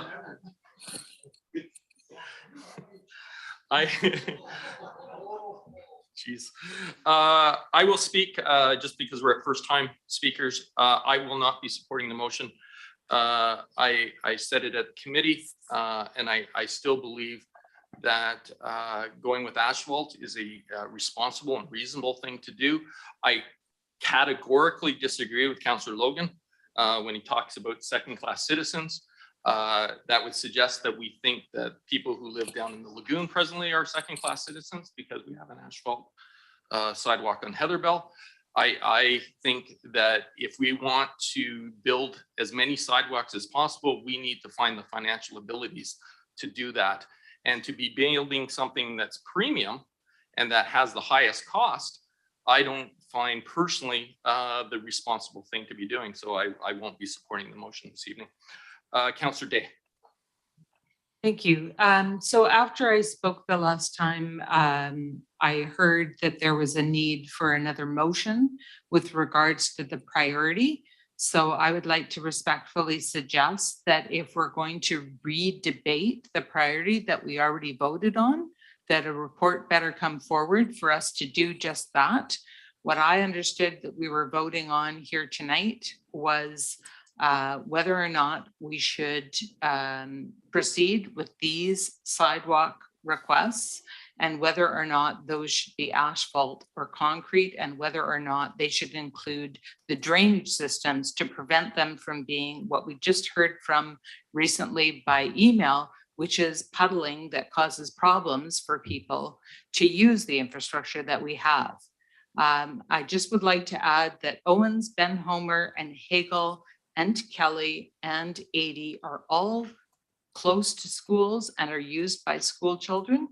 And also Ben Homer is a transit route. So there's several good reasons why a number of these roads come to the top. I think if we need to know about the priorities, I understood we had already voted on the priorities and that was a done deal. I thought we had already talked about the transportation master plan and what our standards were for sidewalks. So if we want to mind the bottom line, maybe we need to pare down some things. But the difference in price, for example, for Owens Road is between $758,000 and $678,000. So we're talking about a difference of approximately $120,000. So I'm just hopeful that we could make plans that we actually follow. So the Transportation Master Plan was a plan that we worked on very hard. We made a plan for what our priorities were. And if now every time we go to do something, we have to start at square one, it's going to be a lot more expensive because our time here tonight costs money too. Councillor Baxter. So I understand the desire to build more sidewalks by building them more cheaply, but there's a cost to building cheap. And I think it's discussed in the report, although I have some problems with some of the numbers. Basically, what it amounts to is you can spend half as much money on an asphalt sidewalk as you do on a concrete, but you have to replace it twice as often, which is not really a benefit. In fact, given what Councillor Parkinson said, and he's not entirely wrong about how long it's going to take to build sidewalks everywhere, you're going to be going back and replacing them before you've finished building them. So the responsible thing might actually be to build the sidewalks according to TMP and get 80 years use out of them before you have to replace them. There's the additional fact that if we don't do asphalt parking next to a curb and we do the ditch instead, you walk around town or bike around town like I do, and you see it all the time. People park in the ditch, or they park straddling the ditch. And if you straddle the ditch, you end up undermining or actually parking on a little bit of the asphalt sidewalk. And so I don't see that it's a positive financially to go with option B, asphalt sidewalks. So I'll be voting for the motion. Thank you. Thank you. Okay, I'm going to go to our Director of Engineering. Thank you, Your Worship. Staff just want to clarify that with regards to prioritizing. We just want to let council know that we're talking about which projects of the 7, because if we choose to do, say, a project that requires long-term borrowing, it'll take us 5 to 7 months to get that long-term borrowing into place, which means we won't be doing any construction. If that became your first project to be done, it wouldn't be able to be done in September. So it's the gas tax projects where we're looking for prioritizing them so that we could start construction in the fall. So if you choose option A, then your choices would be 2 projects now and then 2 projects in early in 23, and then do the rest of the projects later on. Whereas if you chose a long-term borrow, then you probably won't start any construction until sometime in 2023.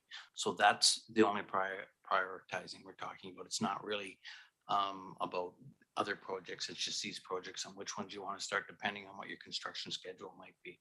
So I hope that helps clarify. Thank you. Okay, I'm not seeing any other hands. So we do have the motion. I will.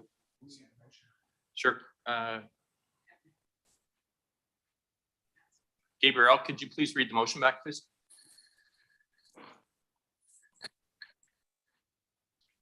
What I have for the motion was option A, so that council directs staff to proceed with option A in the transportation master plan design for I didn't get all of the street names, but for the 7 streets. Thank you. Council, are you comfortable with that, or would you like more detail? It is within the report. Councillor Day, do you? Oh, you don't have it by page. Is page 2 of 3 of the additional information report. And if you're looking at the graph on that page, my motion was option A, TMP design for Owens, Ben Homer, Hagel, Kelly, 80, Lagoon, and Fulton. Thank you. Okay, I will call the question then. Those in opposition, please raise your hands. Councillor Parkinson and Mayor Martin and Councillor Kobayashi oppose. The motion passes. So I will look to a second motion in regards to priorities. Do we, sorry, Mr. Andrews, did you have a slide for that?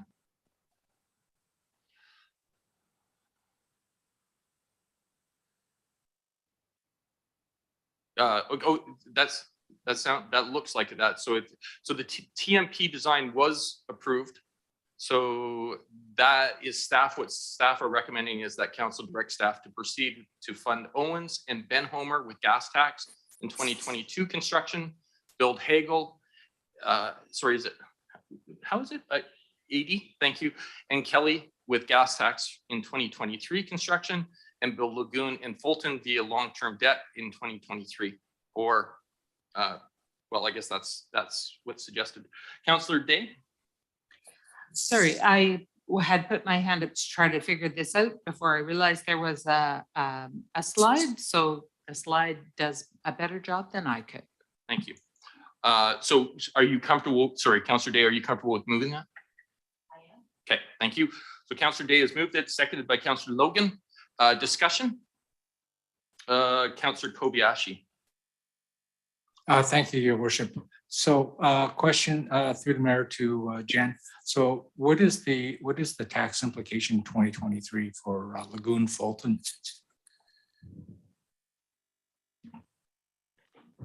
I will have to return with specifics now that we have been given the direction with the updated cost information.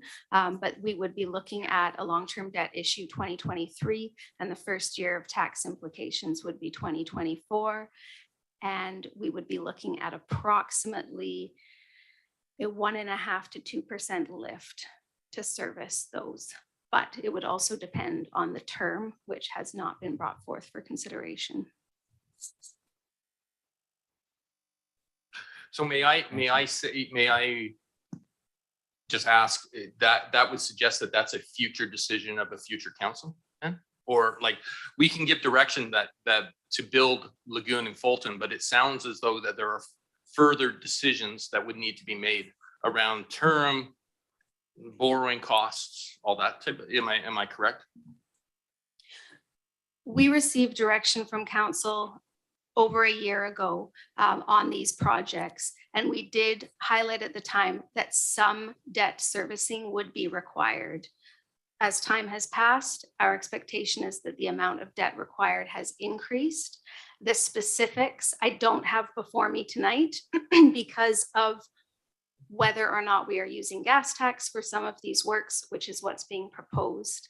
I don't know if our finance manager has the financial plan to comment on the tax lift implications once we do have Lagoon and Fulton serviced. If not, I'll have to return with the specifics of that.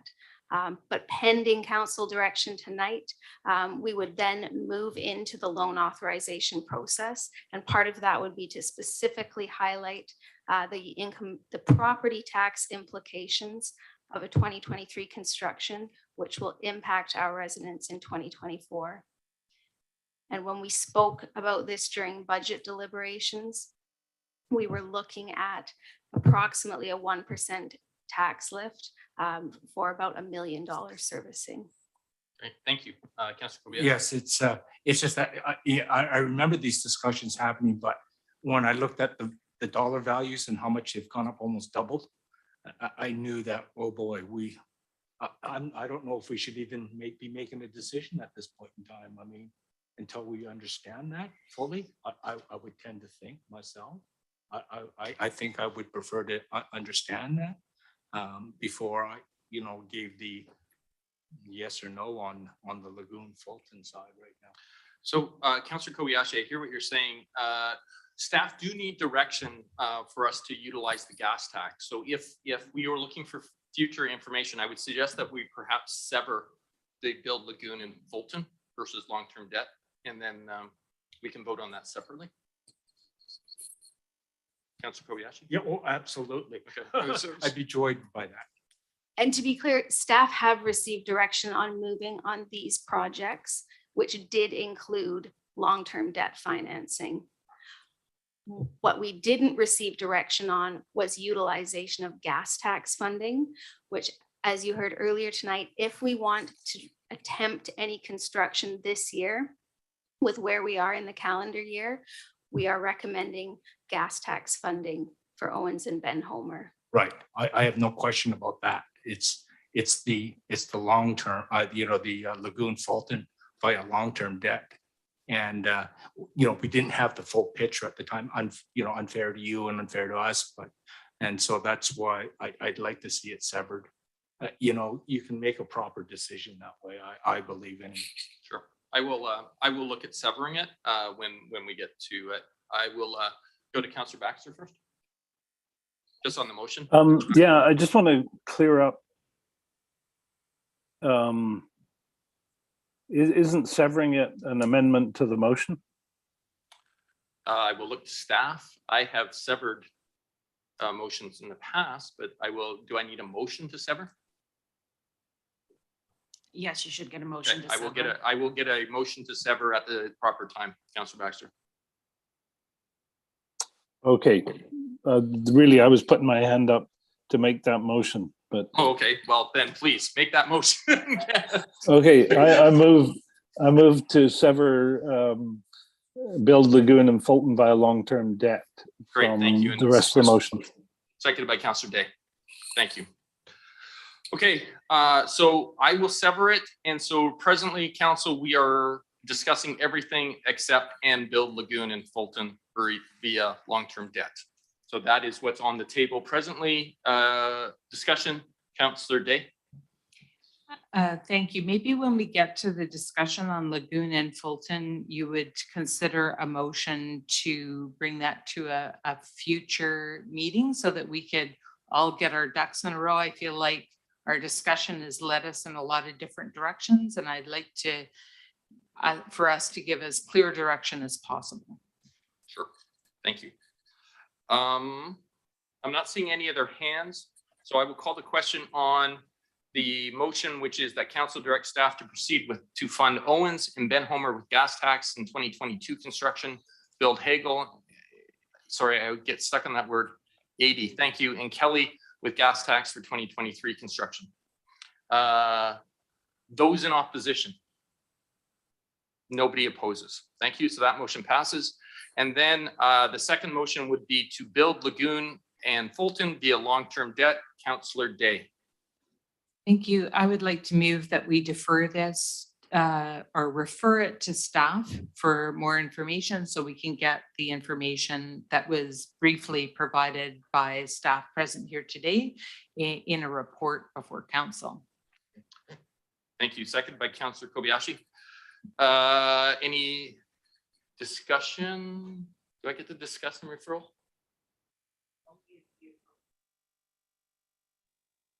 I'm looking to, yeah, okay. I'm not seeing any hands anyways, so I will call the question. Those in opposition? Councillor Parkinson opposes the referral. So that will take us to thank you, Mr. Andrews. This will take us to 9.6. This is Ms. Collingson regarding our 2022 park management plans regarding Havenwood Park and Latoria Creek Park. Councillor Logan, I'm going to hand off the chair to you just for a moment. I just need to excuse myself for a moment.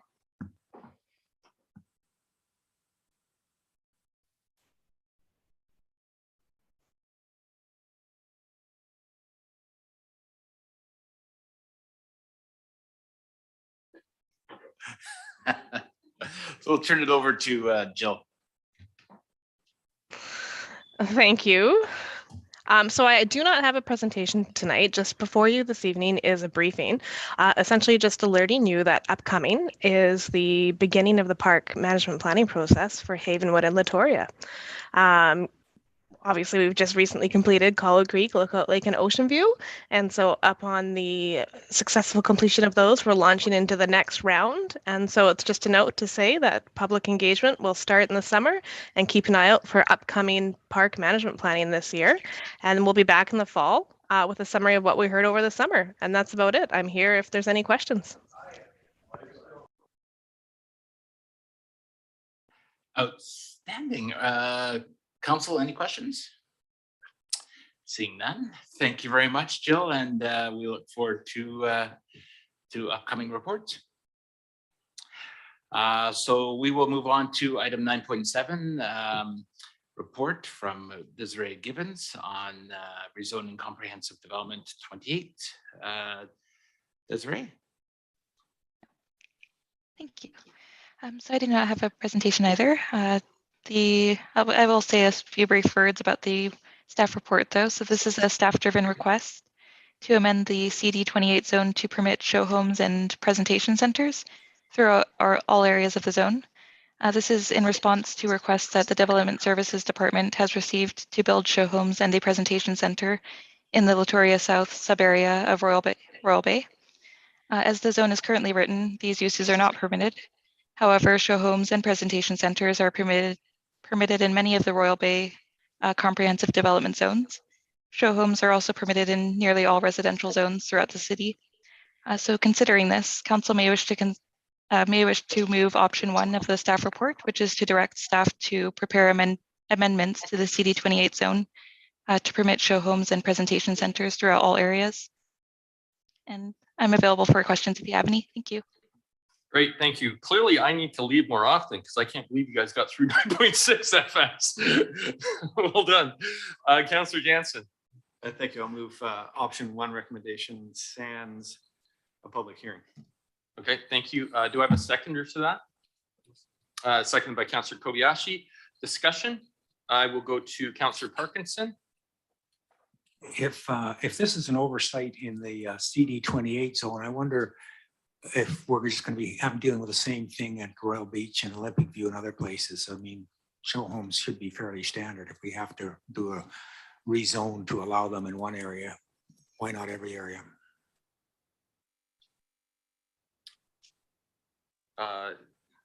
Is there anyone in staff that are able to answer that? Ms. Gibbons, are you able to answer that or? Sure, I can speak to that. Thank you, Your Worship. So I think I'm not sure if Royal Beach currently permits show homes and presentation centers, but if it is omitted, then maybe it would be possible to amend that as well in the future. And show homes are pretty standard in all residential zones, though. So if it was an oversight, yeah, we could just do a housekeeping amendment to update all the zones that it is missing from as well, if you'd like to consider that. Okay, sorry, excuse me, Councillor Jansen.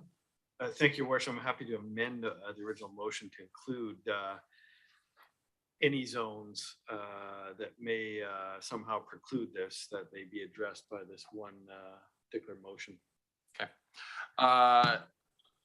And Councillor Day has seconded that. So should, I'm sorry, you have, Councillor Kobayashi has seconded that. So so do I need to have the amendment debate first or? Yeah, I do. Okay, so this is just on the amendment to include all. Councillor Day, did you want to speak to the amendment or do you wish to speak to the main motion? On the amendment or on the main motion? Well, it affects either. I Okay. guess I'm just trying to understand what is the downside of having the show homes? Because maybe there's something that we haven't thought about. I mean, there were show homes in Royal Bay, and I know lots of people who live in homes that were once show homes. So I'm just trying to understand if there's some reasoning behind this.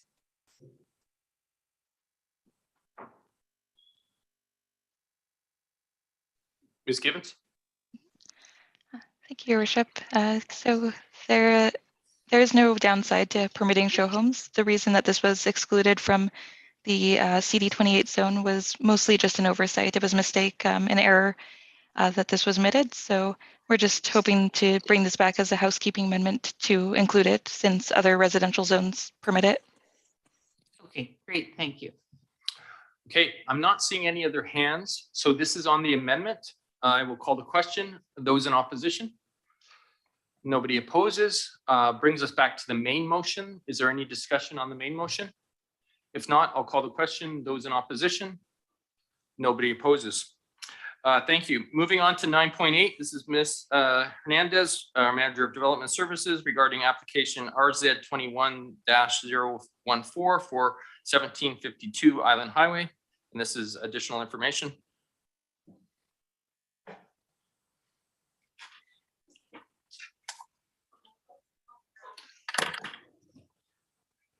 I also don't have a presentation on this short report.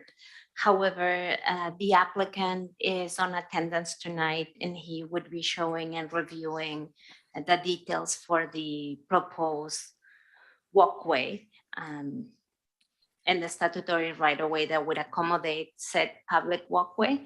And I'm here to answer any questions you may have.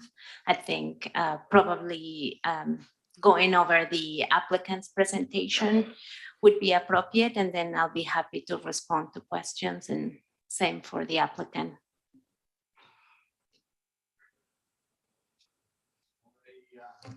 Excuse me. I'm sorry, I don't know the applicant's name. So if you're online, please speak up. Arturo. Hello, good afternoon. Hi there. My name is Dave McGrath from WA Architects. Your worship, councilors, staff. I have from WA Architects, we have offices in Langford as well as in Vancouver. I'm going to go really quickly through this. I know that you have this report and we've gone through this before, but if I could share my screen. Yeah, so okay, we had a PowerPoint presentation up right now, but perhaps we want to take that down and allow him to share his. Oh, that's him. Okay, it's already up. Sure, I'll. It's already up. Okay. So could I just get the next? This is just our title page. Just things to the one previous, please. So just to confirm, this is 80 units that we're providing here of 1-bedroom studio and 2-bedroom and bath. And these are purpose-built rentals on this. And we're meeting the requirements for parking, not asking for a variance on that. Follow up with the move forward 3 slides, please. One more, please, sorry. So just to give you an overview of how the siting works on this project, it is a narrow lot. One of the things that we did is because we have minimum requirements here for drive aisle parking, which is the 10 commercial parking spaces. We've pushed the building as much as we could to get more space along this, the sidewalk onto the south area. And we do have a section through it that will better explain it. One of the things that we did in working with the planning department was to make sure that we had a kind of an energized frontage, an entry plaza. And within it, this is just very rudimentary preliminary designs. We will obviously be working with our landscape architect to make it a bit more inviting, but we do have connections to the existing sidewalk, as well as opportunities for public gathering spaces, seating areas or so. Because of the narrow nature of it, we oriented the units more north and south, and also took advantage of the green space that's in the back lane area that's connected to the Woodford Road. We also did kind of angle these to give it a little bit more interest to it. And one of the basics, the next slide, please.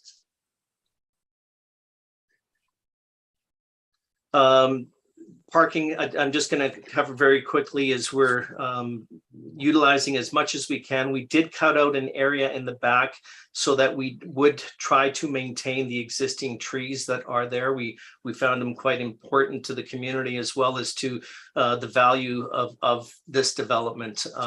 Green is always great. Next slide, please. So this one shows a little bit more detail. We do have CRU in the front, which it's kind of our street facing persona. Within it is 17 feet clear of commercial space. So that's the headroom in that area. This also accommodates for live, work, loft areas along the south property line. And this is where I said we've kind of pushed it out as much as we could. We've also centralized a bike center area, and we're looking to see how best we utilize it, because it's 17 feet. So bikes, we wouldn't utilize the entire area. We're going to look at how we can maybe utilize it for storage up above, so 2 levels in this area. But we wanted to also encourage bike use. And so it's not finding the darkest corner of the parkade, but it's more of kind of a lifestyle idea. Also incorporating it with, we were asked to put commercial on the ground floor, and this I kind of feel fits that norm. Although it's not a commercial enterprise, it just has that commercial feel to it because of the bikes. We have quite a lot of windows facing that area with a large sidewalk and planter, just to start encouraging for the residents to use. It will, we're looking at providing more than just one per unit. I always find these numbers for bikes a little bit low, considering that if it's a couple in a 1-bedroom, they're going to have 2 bikes. And so we're going to try to put in as many bikes as we can in these areas. The live work lofts, this is a rezoning, but we went to the level of laying out this area, and having 17-foot clear in these spaces allows us to have a mezzanine looking down into a great open space that can be used for commercial uses as well as just a home as well. So we'd have a bedroom on the ground floor, but then we have the mezzanine also up with bathroom use up on the second level. Now, I will walk you through, and we have a section cut through this. I know that we had asked for a larger than 1.5, but there is a trade-off that we've tried. So on the next slide, just some of the amenity space that we're using. It's a multi-purpose room that we've connected up to an area for outdoor space as well as then also the walkway that you saw on the previous that leads us down to some green space. The next slide will just show that we have just our typical floor plate. And each of the floors does have 5 storage lockers in that area where it's really not useful for residential use. There's no exterior windows on there. So we've utilized that more as an amenity space for the tenants as well. And we'll look at for more storage space within that bike area. Next slide, please. So these are just elevations. This is not set, this is rezoning. So I just wanted to look at the massing of this and kind of walk you through the fact that we're not emphasizing the residential aspect of this building facing the road. We more want to have it more of a commercial feel with the larger spaces of the 17-foot clear of the commercial space really being highlighted along with that public plaza. Next slide, please. Just section cuts. We're doing 1 level of parking underneath to meet the requirements. This is just pretty quantitative elements, and just showing that it is a 5-story building. If we're going to be doing mezzanine area in the CRU space where we're showing the bike areas, we'll be able to use a bit more of the volume of that space in the bike center. Next slide, please. So this is what I wanted to get to there. We did look at how much we can push this. These are the loft areas. So this is going along the south property line, the existing trees we've just shown here. We wanted this to be an inviting place. Like if someone's going to have a commercial space in this commercial venture, we do want it to be inviting. So one of the things we looked at is not putting in a fence. Allowing us to, because some of these trees are straddling the property line, to see, we're going to be getting an arborist to look at the health of the trees and seeing what we can save and what we can't. What we can't, we'll try to replace with larger caliper trees as well. But we're picturing that in some of these areas, we'll have seating spaces as well as a 1.5 meter walkway. So it's not just the walkway we're looking at here. In total, we're looking at 2.67 meters. That includes the strip of vegetation from our property line and the 1.5 meters of sidewalk. Now, we were looking at having one of these spaces just open so that we have landscaping to give us privacy into those areas. But we're also looking at being able to, there's a niche that allows us then to put some outdoor use for the tenants themselves. And whether we have, we're still looking at whether we have some gating or something to create some privacy space. The next video or the next images that you're going to see are just kind of flying around the model as a massing.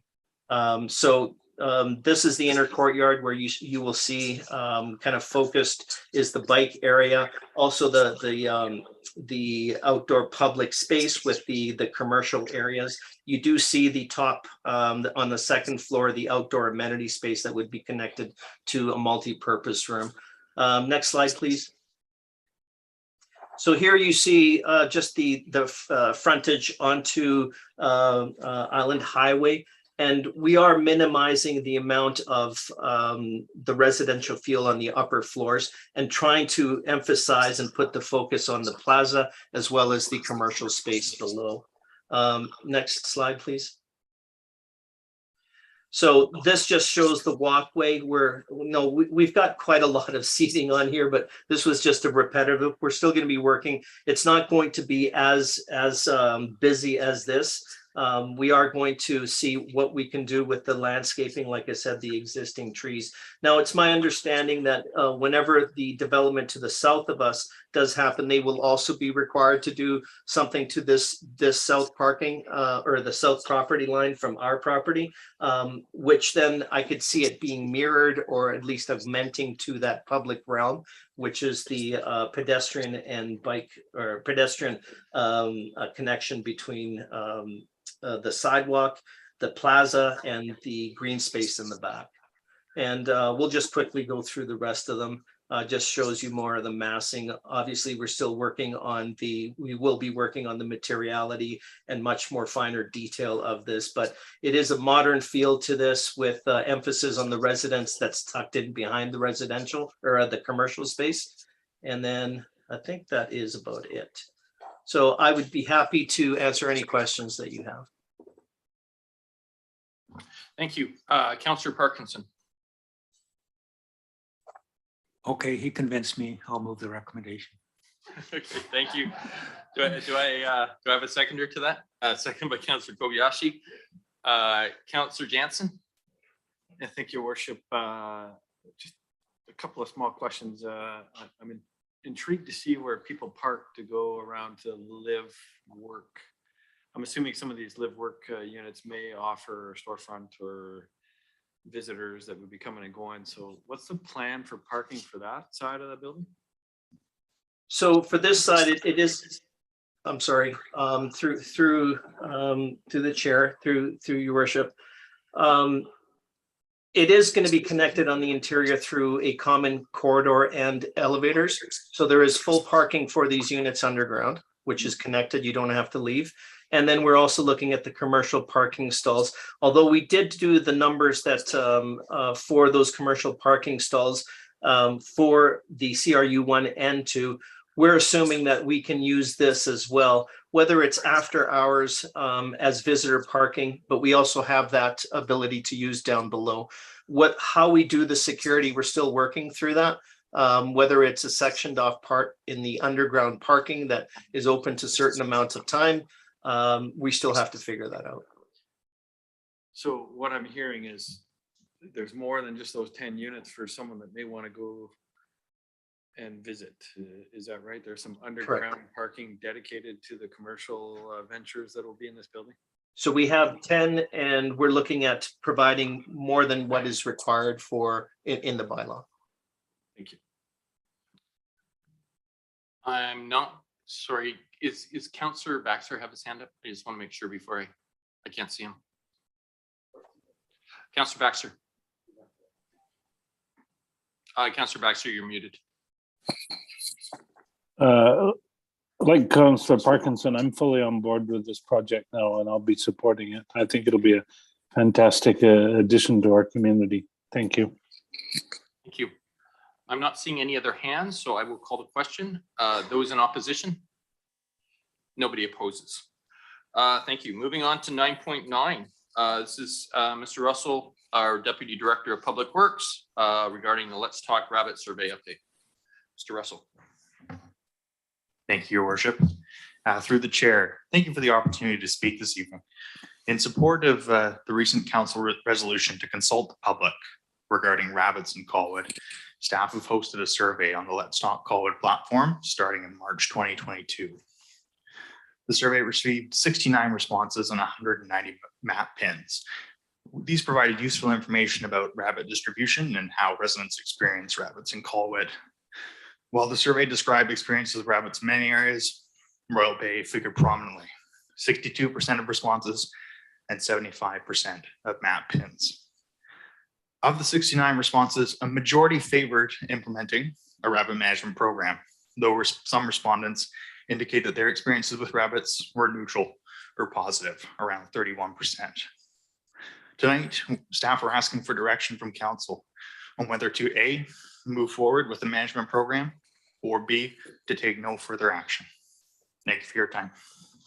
Thank you. I will look to council. Councillor Day. Thank you. I'd like to move that staff take no further action on the rabbits, as we had less than 50% of the respondents in favor of actions. And a lot of people are commenting that they have already rabbit proofed their gardens. And it is, you know, there has always been rabbits in Royal Bay long before there was houses. So I know they are invasive. I know they can be a problem, but they are a problem that homeowners can sort themselves. Thank you. Do I have a seconder? I will second the motion. Discussion. Councillor Jansen. Yeah, I have a tough time taking a decision based on 69 responses, and half of those may be from the chosen for all I know. So it's a bit of a quandary. And to me, this speaks volumes in what it's not saying, and that is people are not blowing up my email inbox over rabbits. So I'm in line with Councillor Day's opinion. Thank you. Thank you, Your Worship. I also support the recommendation because I like them little wasky rabbits. I do have a question though, and I was trying to get confirmation, and I called Wild Ark today, and they never did get back to me. But I was told even if we caught these things, we couldn't release them, or they wouldn't take them because we have these European rabbits here, and apparently they have some kind of disease that we can't. They will affect domestic rabbits or something like that. I try to get confirmation. I got that through unofficially through SPCA, but I wanted to hear that, you know, and get confirmation. Do you know anything about that by any chance? Through the chair. Thank you, Councillor Kobayashi. Because they are an introduced species, if we did capture them, we would not be able to release them. There is a rabbit hemorrhagic fever, which does affect these European rabbits. However, it has not been noted south of the Malahat, so it's not a factor in the capital region at this time. Okay, thank you very much. Thank you. Councillor Parkinson. Thank you.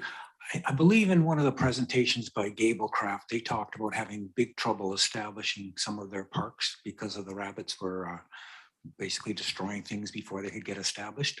How bad is the rabbit damage to existing and proposed parks, or parks that Gablecraft is working on with the intent of turning them over to the city?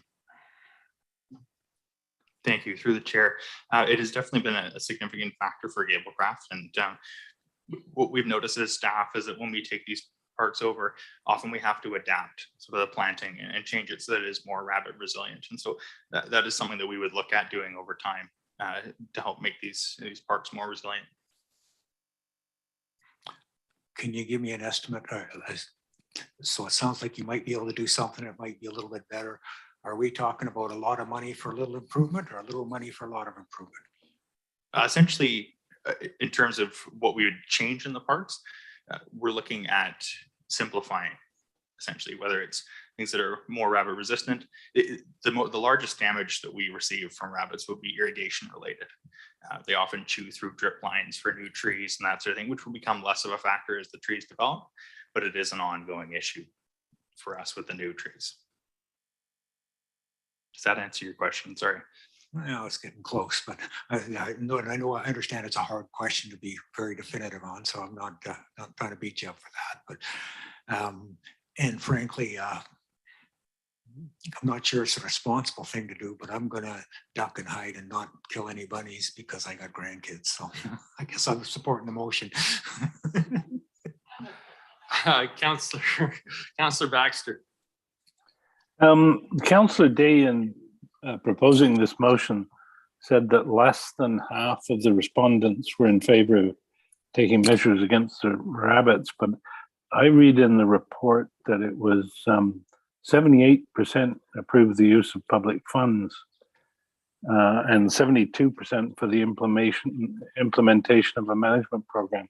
Am I misunderstanding something here? That's a question to staff. The chair, thank you. In terms of the statistics, there were 72% in favor of a management program. When asked specifically about what type they would like to see, 47% supported any form and 19% supported lethal. And then there were some other ones as well, but essentially we were looking at 72% of survey responses supported the implementation of some kind of program. And if I add that 47 to that 19, I get 66% in favor of lethal means with the rabbits. The weakness in the whole thing, as Councillor Jansen pointed out, is the small number of responses. It doesn't seem like there's a tidal wave of people looking for this. But despite that, I'm going to oppose the motion and look to move a recommendation, if I have the opportunity, that we go to RFP on this. Thank you. Great, thank you. I'm not seeing any other hands, so I will call the question. Those in opposition? Councillor Baxter and Councillor Logan oppose. The motion passes. Thank you. Moving on to 9.10. This is Ms. Russell, our Corporate Communications Manager, regarding creating a Colwood volunteer program. Ms. Russell. Thank you, Mayor Martin. So Council's strategic plan identifies the need for a volunteer program for the city that will increase our capacity to support residents interested in volunteering and enhance the delivery of programs, services, and events within Colwood. Because we recognize the value of volunteering. When managed well, it can provide life-changing experiences that foster community connectedness, belonging, a sense of accomplishment, and also builds community pride. So we've been fortunate to work with Volunteer Victoria on a preliminary plan for creating a volunteer program in Colwood, which is in your agenda package. Volunteer Victoria's statistics show that volunteering throughout Colwood increased 26% from 2020 to 2021, and that areas of interest with the highest growth align with the city's strategic goals. So areas like environment, recreation, arts, culture, and heritage, mental health, and research roles. It was quickly identified that critical to the success of a volunteer program would be a dedicated coordinator to ensure it's meaningful and rewarding for everyone involved and supports staff's limited capacity to manage a program like this. So the estimated annual cost to hire a full-time volunteer coordinator to plan and implement a whole volunteer program, including annual recruitment and recognition campaigns, would be approximately $91,500. So staff require direction on how to proceed with this. Our staff recommendation is actually for an interim step of hiring a consultant to further define specific roles, identify partners, review existing policies, and develop guidelines and tools, which would then help us better define what's required of a volunteer coordinator before hiring. The estimated one-time cost to engage a consultant would be approximately $10,000 to complete the work. So I offer that as for discussion, and I'm here to answer questions if you have any. Thank you. Councillor Day. Thank you. I think it's great that we're considering how to support volunteers with the city. Over the years, we've had a number of different volunteer initiatives led in different ways. And I think it does make sense to have a coordinator and a coordinated plan, but I don't think the time to do this is now. And my reasoning is really very simple. We're nearing the end of our term. The election is coming up this fall. And I think that this is something that should start with the new council. So I would like to move that this be deferred until after the election. Okay, so I have Councillor Jansen has seconded the deferral. And again, there's no discussion on the request for deferral. So I will call the question. Those in opposition to the deferral. Councillor Baxter and Mayor Martin oppose. The deferral passes. So that will take us to bylaws. We are on bylaw number 10.1. This is bylaw number 1134-06, traffic and highway amendments. This is for first, second, and third reading. Make it a mover and seconder, please. Moved by Councillor Parkinson, seconded by Councillor Logan. Discussion. Councillor Day. Thank you. I didn't see any discussion of the report. I don't believe the public has ever seen this before. We're not going to share the information. Good evening, Council. It's Byron Grant here. Yeah, go ahead. Go ahead, Mr. Grant. Apologies, I don't have my video set up tonight, but we're happy to answer any questions you might have.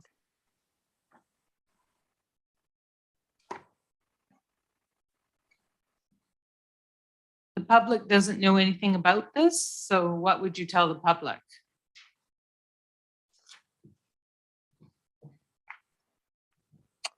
Through the mayor, would you like me to read what the amendments are? Councillor Day.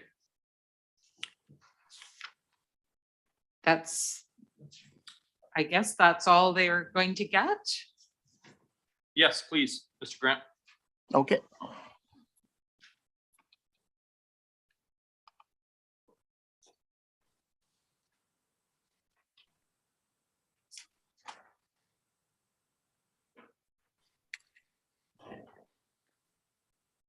Okay, so the first part would be amending the definitions for recreational vehicle itself to state recreational vehicle means a motor vehicle or a vehicle towed by a motor vehicle that provides living accommodation and includes a travel trailer, tent trailer, camper, camperized vehicle, and motorhome. And then also by amending section 3121, that a recreational vehicle on any highway for a period greater than 12 hours, subsequently that recreational vehicle is prohibited from being parked on that same highway and within 500 meters of the initial permitted spot within 1 week of the expiry initial permitted time. May I ask a question, Mr. Grant? Through you, Mr. Chair. Has this definition of a recreational vehicle been implemented anywhere else?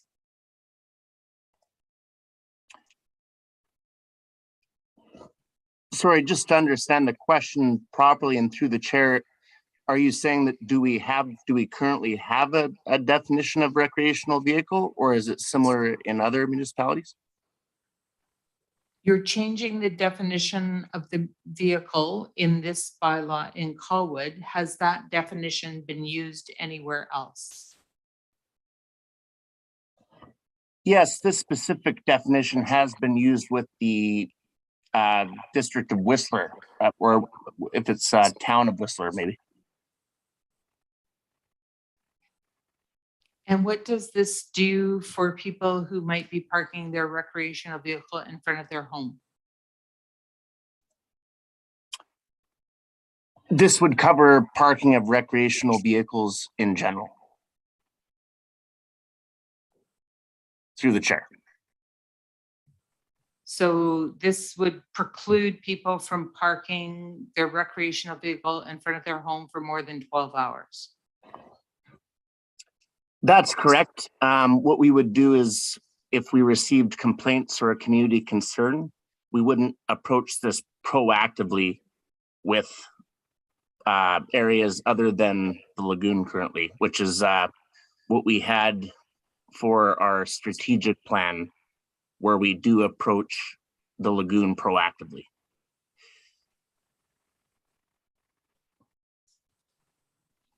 Okay, but that's not in the bylaw. That's just your standard.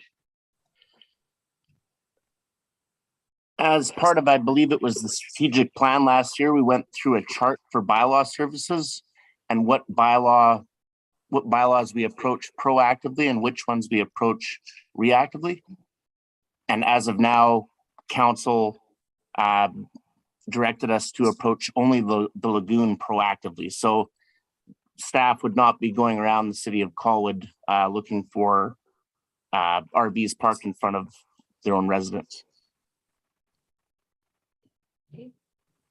I won't be supporting the amendments to the bylaw because I don't think, I think they are going to cause us a great deal of trouble in the future. Thank you.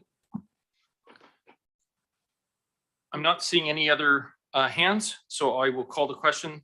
Those in opposition? Councillor Day opposes.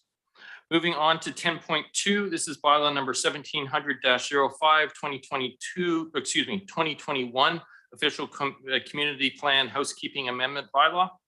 This is for third reading. May I get a mover and seconder, please? Moved by Councillor Kobayashi. Seconded by Councillor Parkinson. Discussion. Councillor Day. Thank you. I won't be supporting the amendments to the official community plan. The official community plan was developed with significant public input. I don't believe that the public is generally aware of what any of these changes are or what the reasons are for them, and therefore I won't be supporting them. There are a number of places in the report where they describe what areas are encouraging development, which has come to include the Latoria Valley, both sides. When we developed the official community plan, it was the south side only that was to be developed, and it has morphed over time to become both sides. And there are significant environmental degradations that will occur as a result. Not seeing any other hands, I will call the question. Those in opposition? Councillor Day opposes. 10.3, bylaw number 1948. This is the election and voting procedural bylaw. This is for first, second, and third reading.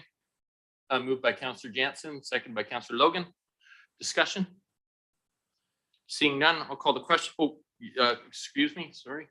Councillor Kobayashi. I was just wondering what we're moving because there was blind spots in that thing, right? So didn't we want to, if we wanted to alter? Oh, go ahead. Thank you, Your Worship. So this is because our next general election is fast approaching and voting day will be held on October 15th, 2022. So in order for any changes to take effect to our election bylaw, it must be adopted or amended by July 4th, 2022. Our bylaw provides conduct for elections, assent voting, and authorization to use automated vote counting systems. Just for some fun, this upcoming election, we're going to be holding a children's election where children up to 17 will be able to vote on a configuration for a Colwood Park. The goal is to develop, with input from our youth, a detailed and costing for expanded playground and splash pad areas that provides a range of play opportunities for children. The changes included within this draft bylaw are primarily housekeeping amendments that remove references to legislative numbering, simplifying of language, and removing redundancies. Staff is asking that if council would like to consider any other changes prior to considering the readings of the draft bylaw. And some ideas for council's consideration was order of names on the ballot. So historically, Colwood has arranged names of candidates on the ballot alphabetically by surname as per the Local Government Act. If council chooses, they may by bylaw permit the order of names to be determined by ballot, by lot. So essentially it's drawing the names from a hat. Also, nomination deposits is something that council could consider. Council could choose to create a nomination deposit of up to $100. But just so you know, historically staff hasn't had any issues with people taking out large numbers of nomination packages. And we also are planning on providing the nomination documents on our website. Another thought would be nomination requirements. Currently, we use the 2 nominators per candidate as per the Local Government Act, that council can choose to establish either 10 or 25 per candidate. And in addition, special voting opportunity is something that you might want to consider. But due to some of the issues with COVID, and we're not really sure what it'll be like come October, staff have not identified any special voting locations, but we intend to reach out to the local senior centers and inform them of voting opportunities. So hopefully to allow them to arrange transportation choices. And so I will leave it up to council if there is something that you wanted to discuss to add into the bylaw. Thank you. So I'm assuming that Councillor Jensen, you're just no change then? Is that what your motion is then? Yeah. Okay, I'll second that. Okay, thank you. So just before I go to Councillor Parkinson, I feel uncomfortable with this. I'm going to say to staff, because at 10.3, the recommendation is that the election and voting procedural bylaw number 1948 be given first, second, and third reading.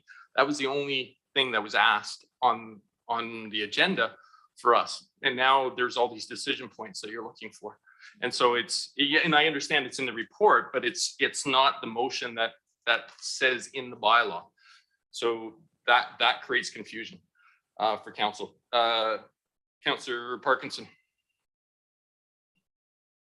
Just to help with the confusion, some of these things that probably make sense to include, should the bylaw be passed and then these motions added, or should motions be amended to the bylaw? The bylaw could be amended this evening, and then we could give first 3 readings as amended. Okay, then I would like to move an amendment that the City of Colwood permit the order of names on a ballot to be determined by lot in accordance with the Local Government Act. Okay, thank you. Do I have a seconder to that? Second by Councillor Logan. Discussion on that specific motion, or excuse me, amendment? Seeing none, I will call the question. Those in opposition to that amendment? Nobody opposes. Councillor Parkinson, did you have another? Well, why don't we try this one, that the City of Colwood require the number of qualified nominators to be 10. Okay, do I have a seconder to that? Seconded. Thank you. Councillor Baxter, discussion? Seeing none, I will call the question. Those in opposition? Councillor Kobayashi opposes. Attaboy. And I'm not fussed about looking for a deposit to pick up. I think that was the only other one in there. We require a deposit, and I don't see the need in that. So those are my amendments. Great. Anyone else? Councillor Jansen. This might be a tough one, but I'll toss it out there anyways. The voting locations, Marcy, I would love to see us go to the seniors, not the seniors have to cart themselves to us in the middle of the winter in inclement weather. And it seems rather logistically onerous to set up some kind of shuttle back and forth and people with limited mobilities. But I would like to propose that we maybe take this to our senior center in some form or another, whether it be advanced polling done by a staff member or what have you.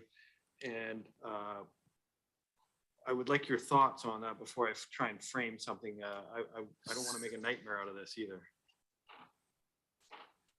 So through the chair, in past, we have not gone to the senior center. We do offer curbside voting that we can actually go out if somebody has mobility issues, and we can actually take their ballots from the parking lot. With the unknown of what it might be like in October with COVID, we don't know if we'll be able to go into the senior centers at that time. So it's a hard thing to try and plan out, and it is a lot of staff time to be able to organize it and to go down to different locations, which I believe we have 3 within Colwood. So. Okay, so then further to that, I agree, which is why I was troubled by this. I mean, we don't even know if there's going to be an election period if we want to toss in the COVID factor. So I mean, quite frankly, I think that's the big elephant in the room. But how about mail-in ballots? Other communities do it. So through the chair, in the past, we have never done mail-in ballots. And But we're the talking pri- about changes. the primary reason as to why is because by the time the nomination period closes and the ballots can be printed, there's such a limited time on getting ballots out to people and back in time. And I know that for a lot of municipalities, the amount of work that goes into it, a lot come back after the fact because there's such a short time frame. So I believe that what is being looked at for the next municipal election 4 years from now is having the ability to have electronic voting online. I don't know if that will come to be, but I didn't think that this would be the year to try and change and add in mail-in ballots if it was going to change to another option by next year for the amount of work that has to go into it. That's just my opinion though. So another, along the same lines, and I'm sure it's a similar answer that has been brought to my attention by members of the armed forces, that are residents here that have to leave town unexpectedly or planned, and an inability for them to make it to advanced voting or out to voting day. And I'm not sure if you have a resolution for something like that. I really wish I did, because that was one of the primary reasons I wanted to look into it, because we do have a large military personnel within Colwood, and especially for anybody who has been deployed, to get those ballots back in time is nearly impossible. So we might be able to do it, giving somebody that false sense of hope that they think that they voted and it didn't make it back in time. That is a strong possibility. So we haven't done it in the past, and this is also the first year that we are not contracting out and that this is being done in-house. So there's quite a few new things that have to be Is done. that with the nomination date prescribed in the community charter or by the provincial government, or is that prescribed by us? The nomination when it closes? Yes, no, it is not. It is not through us, it's through Elections BC. Okay, thank you, Mr. And, Chair. yeah. Thank you, Marcy. Thank you. In regards to getting people out to vote, I know that I have brought people to vote. I believe every campaign has always offered that. Most brochures that I have seen offer a phone number. Any of the local councillors or their team can stop by and pick someone up and bring them here.